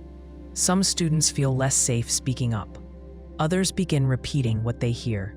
If the teacher allows intolerance in the name of fairness, the classroom stops being a safe place for open exchange. Tolerance is not about allowing every idea equal weight. It requires boundaries. Tolerating people who want to remove the rights of others is not neutral. It gives space for harmful views to grow. If a society protects hate speech or discrimination under the banner of tolerance, it slowly chips away at the conditions needed for true tolerance to exist. Imagine a company that says it values diversity and inclusion. It hires people from many backgrounds and encourages open discussion. But one employee regularly makes offensive jokes about race or gender. Coworkers complain, but managers fear that disciplining him might seem unfair. They decide to let it go. Over time, others stop speaking up in meetings. Some leave the company. The workplace becomes less inclusive. In avoiding conflict with the intolerant employee, the company undermines its own values. This paradox also appears in politics. Consider a country that holds democratic elections and values freedom of speech. A political party rises that campaigns on banning certain religions or limiting the rights of certain citizens. The party says it's using its right to free speech. Voters are told to tolerate all voices, even extreme ones. But if that party gains power, it may change laws to silence others. Once intolerance is in control, tolerance cannot survive. People often misunderstand tolerance as agreeing to everything or refusing to take a stand. But real tolerance means creating space for differences within limits. It does not mean welcoming hate or allowing those who oppose freedom to use freedom as a weapon. There is a difference between allowing debate and allowing harm. In a healthy society, disagreement is normal. People can argue about taxes, religion, education, or culture without fear. But if someone's position demands that others lose their rights or dignity, that crosses a line. Allowing such views to grow in the name of open discussion turns tolerance into a tool of oppression. Picture a neighborhood where people speak many languages and follow different customs. One neighbor begins placing signs saying certain groups should leave. Others feel threatened, but worry that speaking out might make things worse. They tolerate the signs, hoping the person will stop. Instead, the signs get larger. Visitors feel unwelcome. Some families move away. The neighborhood slowly loses its diverse character. The original goal, to preserve peace through tolerance, fails because intolerance was left unchecked. This paradox doesn't mean we should act with cruelty or suppress every unpopular idea, but we must recognize when ideas move from disagreement to harm. When someone calls for violence, denies basic human rights, or spreads hate, tolerance becomes a shield for destruction. Take online platforms. Many say they support free speech, but when users post hate speech, lies, or calls for harm, these platforms must make a choice. If they allow such content in the name of openness, the space becomes toxic. Other users leave or stay silent. The platform no longer supports open exchange. In trying to be neutral, it loses the very openness it claimed to protect. Tolerance is a value that must protect itself. That means refusing to give space to those who would use tolerance to destroy it. It requires judgment, not passivity. It means drawing a line between healthy disagreement and dangerous intent. Imagine a friend group where everyone supports each other and respects differences. One new person joins and begins making hurtful comments. The group hesitates to say anything, wanting to seem open and welcoming. Over time, the group becomes tense. Fewer people show up. The new person takes over the tone of the group. The original values, respect and support, fade away. By tolerating harmful behavior, the group loses what made it strong in the first place. This is how the tolerance paradox works. It's not about censorship or control. It's about survival. Tolerance only works when people agree to certain basic rules: respect, safety, and equal dignity. When someone breaks those rules, choosing to tolerate it may lead to the loss of tolerance itself. That's the danger, and that's why limits matter. The statement, "I always lie," creates a logical trap. If it's true, then the person must be lying, which makes the statement false. But if it's false, then the person sometimes tells the truth, which might mean this time they're telling the truth, making it true again. This is known as the liar paradox. It's an old logical puzzle, but in psychology, it creates something deeper. When a person becomes known for dishonesty, even their honest moments become suspect. Over time, this damages identity and trust in ways that logic alone can't explain. Imagine someone named Mark. He often tells lies, some small, some large. Over the years, Mark gets a reputation among his friends as someone who can't be trusted. At some point, he starts saying things like, "I lie about everything," or "You should never believe what I say." He might think he's being self-aware or clever, but these statements only make things worse. His words carry no weight because no one knows when he's being serious. If Mark admits he lies all the time, people think, then this might be another lie. But if he doesn't admit it, the distrust still remains. His identity starts to break under the weight of contradiction. People need consistency to build trust. When someone tells the truth most of the time, others know what to expect. But when someone swings between lies and truth, everything becomes uncertain. You can't take their word at face value. You start analyzing their tone, their timing, their expression. Eventually, it doesn't matter if they're telling the truth or not. The damage is already done. The person becomes unreliable, not just in facts, but in character. This happens often in relationships. Imagine a couple, Rachel and Tom. Tom often tells small lies to avoid conflict. He says he's working late when he's really out with friends. He forgets to mention things he knows Rachel cares about.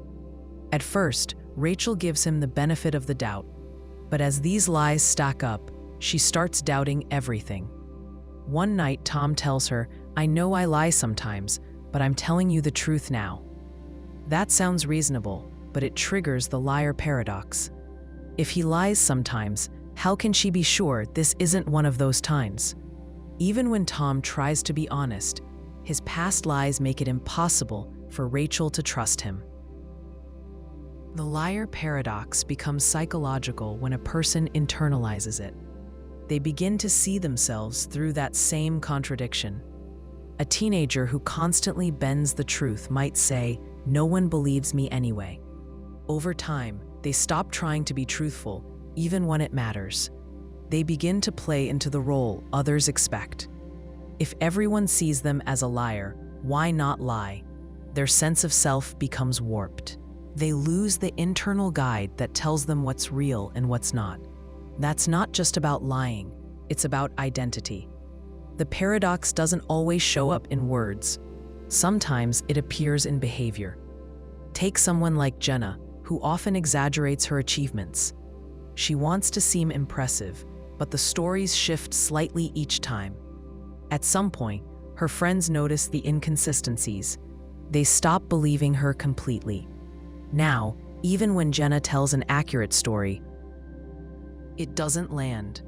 She's trapped in a loop where truth and lies mix so often that no one, including herself, can tell the difference. This psychological confusion doesn't only affect individuals, it spreads across groups.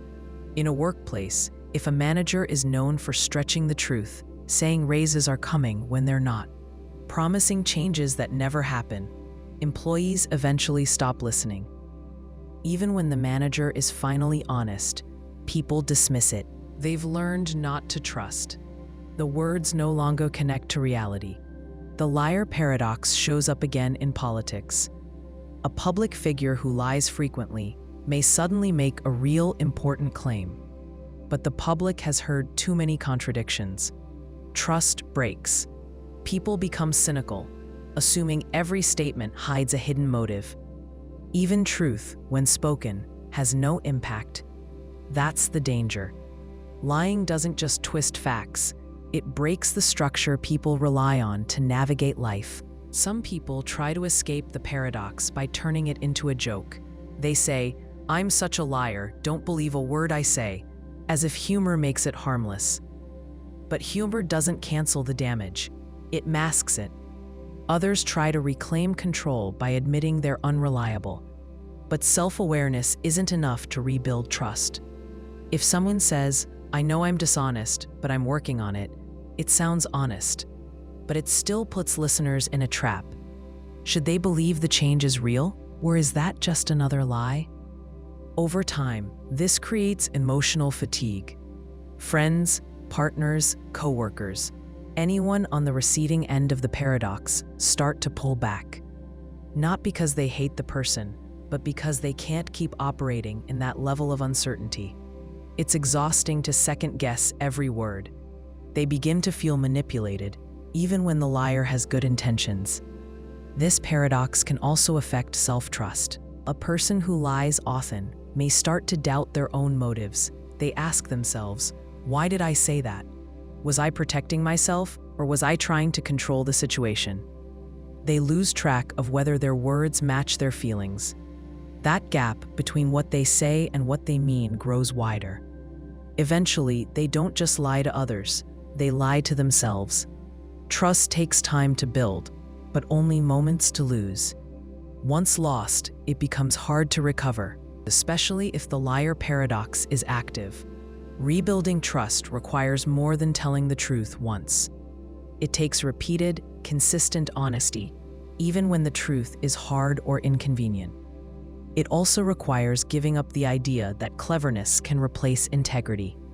Some people lie because it gives them a sense of control, but that control comes at the cost of connection. In the end, the psychological liar paradox doesn't just confuse the people listening. It isolates the person speaking. When everything you say is in question, even your most sincere words fall flat. You become an unreliable narrator of your own life.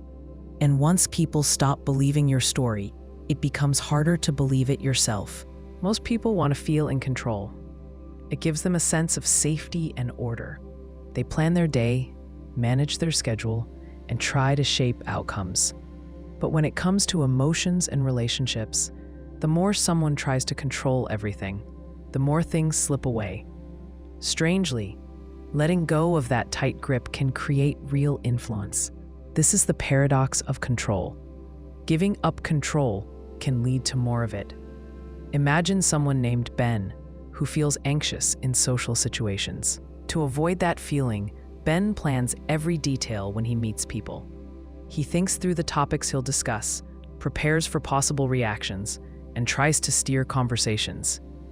He wants to avoid awkward moments or surprise questions, but his attempts to control the situation only increase his stress. He listens less, reacts stiffly, and misses natural chances to connect. People sense he's not relaxed. The interaction feels forced.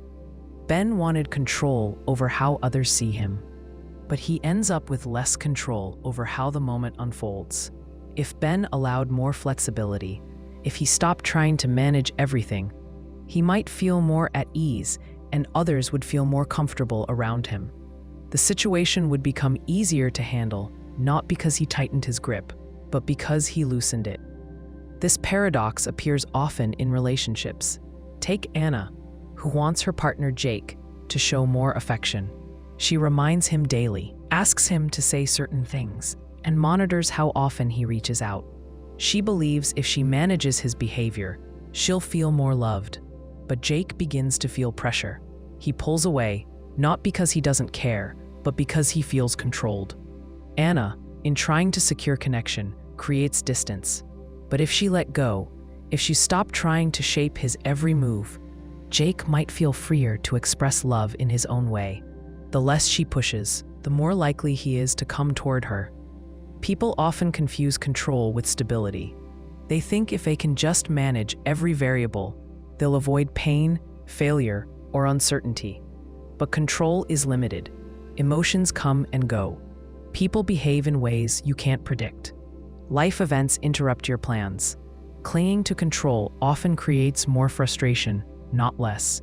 It doesn't stop chaos, it magnifies it. Think about someone dealing with anger. A man named David feels irritated when things don't go as planned. He tries to control his environment to prevent triggers. But life keeps throwing surprises. A traffic jam, a late delivery, a coworker's mistake. David grows more tense with each event. The more he tries to eliminate frustration, the more he feels it. But if David accepted that he can't control everything and instead focused on how he responds, he would gain real control. He can't stop traffic, but he can choose not to let it ruin his day. That shift, controlling reaction, not event, gives him power he never had before. The paradox becomes clear in parenting as well. Picture a father named Mark, who wants his daughter to succeed. He checks her homework, tracks her test scores, and manages her time. He believes constant oversight will keep her on the right path. But his daughter feels suffocated. She stops trying to make choices on her own. She becomes anxious and dependent. Mark's control takes away her confidence. But if he steps back, if he lets her make small mistakes, she starts to grow. She takes ownership of her work. She becomes more responsible, not less. Mark's influence increases when he gives her space. This same pattern shows up internally. A person named Sarah struggles with sadness. She tells herself not to feel that way. She pushes it down, tries to distract herself, and acts as if everything's fine. But the feeling doesn't go away. It lingers beneath the surface, sometimes growing stronger. Sarah wants control over her emotions, but the more she resists them, the more they control her. If she instead allowed the sadness, if she simply noticed it without judgment, it would start to lose its grip. That doesn't mean giving in to despair. It means letting the emotion pass through without forcing it out. That act of surrender gives her space to feel steady again. People often try to control others' views of them. They manage appearances, word choices, and actions to avoid judgment. But the more energy they put into shaping how others see them, the more anxious and less authentic they become. Others sense the effort and start to distrust it. But if someone lets go of the need to be seen a certain way, if they speak plainly and act honestly, they feel more grounded. Others respond to the clarity and confidence. Influence grows when pretense fades. In teams and leadership, control can also backfire. A manager named Chris wants his team to meet deadlines and stay focused. He checks in constantly, sets strict rules, and expects detailed updates. The team follows instructions, but morale drops. People stop offering ideas. They wait for orders instead of solving problems. Chris thought control would create results, but it kills motivation. If Chris trusted the team more, if he let them own their work, he would get more creativity and energy in return. Letting go doesn't mean chaos. It means trust, which often leads to stronger results. There's a difference between guidance and control. Trying to guide a situation based on values and goals allows for flexibility. Trying to control a situation based on fear and perfectionism leads to tension. The first approach accepts that not everything can be managed. The second refuses to accept that truth and ends up doing more harm. Even in conflict, the paradox holds. Someone might try to win an argument by steering it, correcting every detail, or insisting on being right. This creates resistance. The other person digs in. The more one side tries to control, the more the other side resists. But if one person stops trying to win and instead listens, stays calm, and allows space, the other person often softens. Agreement may not come, but mutual respect becomes possible. That kind of interaction builds real influence. The paradox of control asks people to consider where their real power lies. It's not in managing every moment or predicting every outcome. It's in knowing when to hold on and when to let go. When people stop forcing results, they often find more peace, stronger connections, and better outcomes. The control they gain isn't over others or events. It's over themselves. That kind of control lasts. Watching yourself changes you. The moment you start to observe your behavior shifts. This is known as the observer effect. It shows up in psychology as well as physics. In simple terms, self-awareness doesn't just help you notice your thoughts and actions, it begins to alter them. Imagine someone named Claire trying to stop biting her nails. For years she did it without thinking, but one day she decides to keep track of every time her hand moves toward her mouth. She notes it in a small notebook. After just a few days, she notices a change. The behavior begins to slow down. She still gets the urge, but watching herself changes how she responds. Claire didn't use willpower alone. The simple act of observing shifted the habit. The observer effect often starts with self-monitoring. When people watch themselves, they create a small distance between impulse and action. That space, just a second or two, is enough to introduce choice. Without observation, behavior runs on autopilot. With observation, the brain brings attention to what used to be invisible. Take Marcus, who wants to lose weight. He thinks he eats fairly well. But once he starts writing down everything he eats, he sees patterns he never noticed. Late-night snacking, skipping breakfast, large portions. Nothing else has changed, but now he sees his actions with clarity. The simple act of tracking creates a shift. He begins to eat more mindfully, not because someone told him to, but because watching himself changes how he acts. This effect appears in emotions too. Suppose Tara feels frustrated during meetings. She doesn't lash out, but she often shuts down or gives short answers. One day, she decides to observe herself in those moments. She doesn't judge or try to fix anything. She just pays attention. She notices when her shoulders tense, when her voice sharpens. Over time, the pattern becomes clear. That awareness alone makes it easier for her to pause. She starts to respond instead of react. No outside rule forced the change. Observation made it happen. People think change requires strong effort, but observation often works quietly. It's not about control, it's about noticing. The mind resists what it doesn't see. Once it becomes visible, it becomes possible to shift. Consider someone who wants to stop interrupting others. He doesn't even realize he does it. But after hearing feedback from a friend, he decides to observe. In every conversation, he listens for his own voice.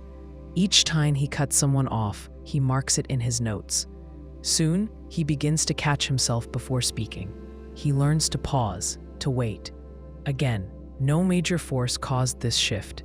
The observation itself created change. The observer effect also explains why people act differently when they know they're being watched. In a study, employees in a break room were more likely to clean up after themselves when a picture of eyes was placed above the trash can. No one said a word to them, but the feeling of being watched, real or imagined, changed behavior. It didn't come from threat or reward. It came from awareness. Now take that concept inward.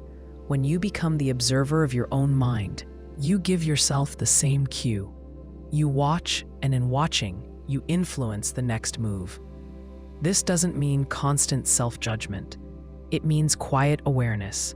A camera doesn't scold what it records. It simply captures. That's what self-observation can look like. There's a risk, though. Over-observing can become performance. If someone becomes too aware of being watched, by others or themselves, they may shift from reflection to self-consciousness. That can stiffen behavior. Think of a public speaker who suddenly forgets how to stand naturally when a camera turns on. They become focused on appearance, not purpose. The same can happen internally. If you watch yourself with pressure instead of curiosity, the observation stops helping. Healthy observation involves openness. You look not to fix, but to understand. You learn the shape of your habits, the rhythm of your reactions. Once known, they stop controlling you. They don't vanish, but you meet them with choice instead of surprise. Think of someone who always gets defensive in arguments. He doesn't plan it, it just happens. But once he begins to observe the first signs of defensiveness, a raised voice, faster speech, tightened jaw, he can slow it down. He can breathe before answering. Over time, the reaction loses its grip. The trigger remains, but it no longer controls the whole exchange. Even thoughts change when observed. Suppose someone like Nina has anxious thoughts about her health. When she feels pain, her mind jumps to worst-case scenarios. At first, she reacts with panic, but she learns to observe the thought itself.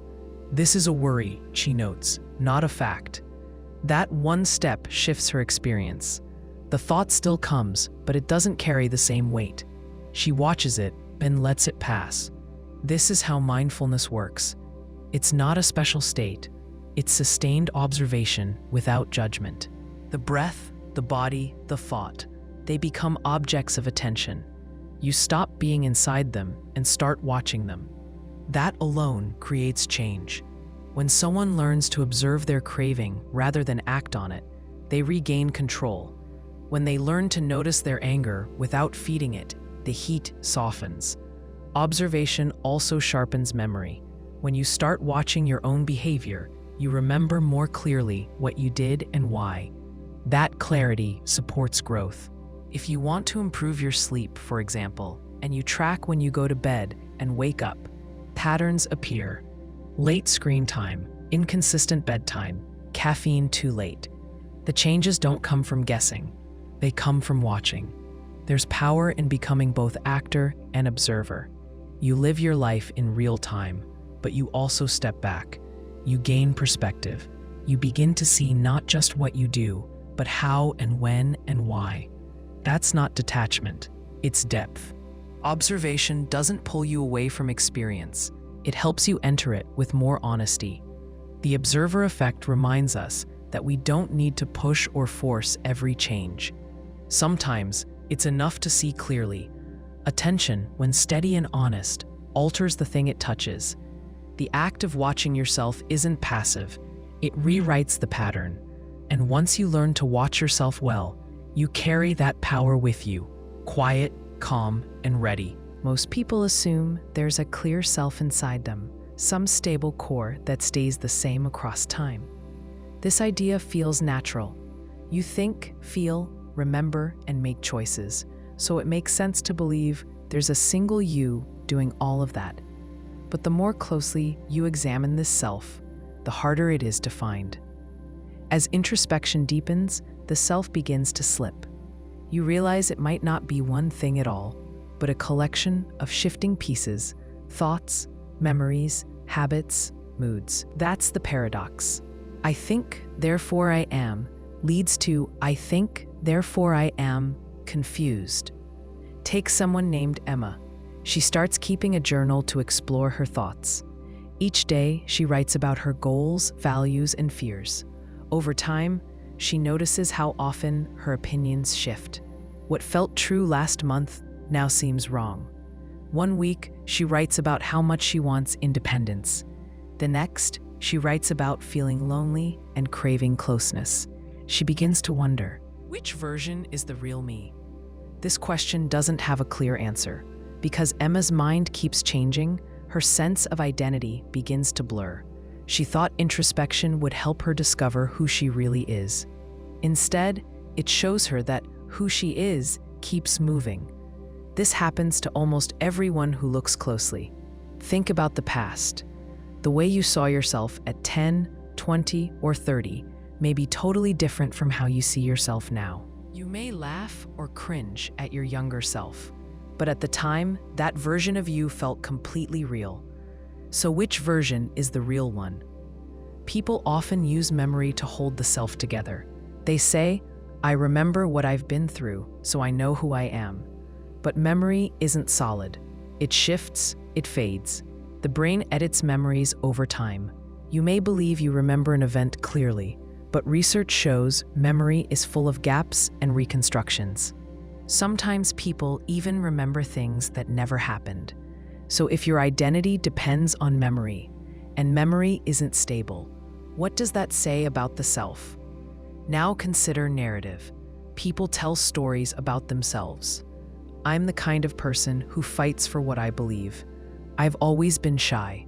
I grew up tough, and that shaped who I am. These statements feel solid. They help people make sense of their lives, but they also simplify things. A single story can't hold the full range of a person's thoughts and feelings. Over time, people reshape their narratives to match their current emotions or beliefs.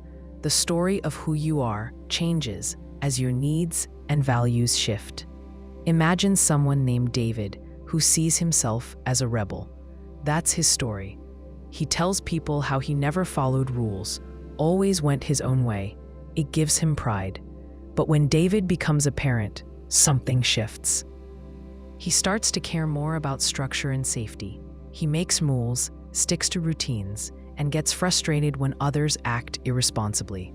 His rebel story no longer fits, but he doesn't throw it out. Instead, he edits it. He tells a new story. I used to be wild, but I matured. The self adjusts to match the story, and the story adjusts to match the self. That process happens without people realizing it. The story feels real, so they trust it, but that trust doesn't make the story true. It just shows how much people want coherence. The paradox becomes clear during moments of contradiction. Suppose someone named Maya thinks of herself as kind and thoughtful. But during a stressful period, she snaps at people, ignores texts, and cancels plans. Later, she feels confused. That wasn't me, she says. But who was it then? If she did those things, wasn't that version part of her too? When introspection goes deep enough, it often reveals this split. You're not one single self. You're a cluster of patterns, tendencies, and responses. At different times, different parts come forward. There's no fixed point at the center. The self starts to look more like a process than a thing. Even thoughts themselves are not fully under control. Sit quietly and watch your mind. Thoughts arise on their own. You don't plan them. They just appear. Some are useful, some are strange, some are disturbing. You don't choose most of them, but you still feel they belong to you. That assumption that every thought comes from a stable me creates confusion. If thoughts come and go without permission, where is the self that's supposed to be thinking them? This question doesn't lead to an easy answer. Some try to solve it with personality tests, self-help books, or therapy. These tools can help clarify behavior patterns, but they can't locate a fixed self. They help organize experience, not reveal a hidden essence. Others try to pin the self to values. Even if my thoughts and feelings change, my values stay the same. But values shift too. What matters at 20 might not matter at 40. A person who once prized adventure might later care more about stability. These changes often feel natural, not forced. That suggests values, like identity, evolve over time. The deeper problem is that we want something solid to hold on to. Uncertainty feels uncomfortable, so we build models of ourselves. Names, roles, preferences, goals. These help us function. But when we mistake the model for the real thing, confusion grows. The self is not a fixed object behind the scenes. It's what emerges when thought, memory, and experience come together in the moment. Think of it like a river. You can point to it and say, "That's the river." But the water is never the same. It flows, the shape shifts. The river exists because of motion, not in spite of it. The self works in a similar way. It doesn't stay still. It's made from change. This doesn't mean nothing matters or that the self is fake. It means the self is more flexible than we assume. That flexibility can be freeing. You don't have to lock yourself into a single version of who you are. You can notice the patterns, understand the shifts, and still take responsibility for what you do. Introspection doesn't lead to a clean final answer. It leads to better questions. You begin by thinking, "Who am I?" and often end with, "What am I made of right now?" That's not confusion in the usual sense. It's clarity without simplification. You see more of what's there and more of what isn't. The closer you look, the harder it is to find a single self. But in that space, you find room to breathe.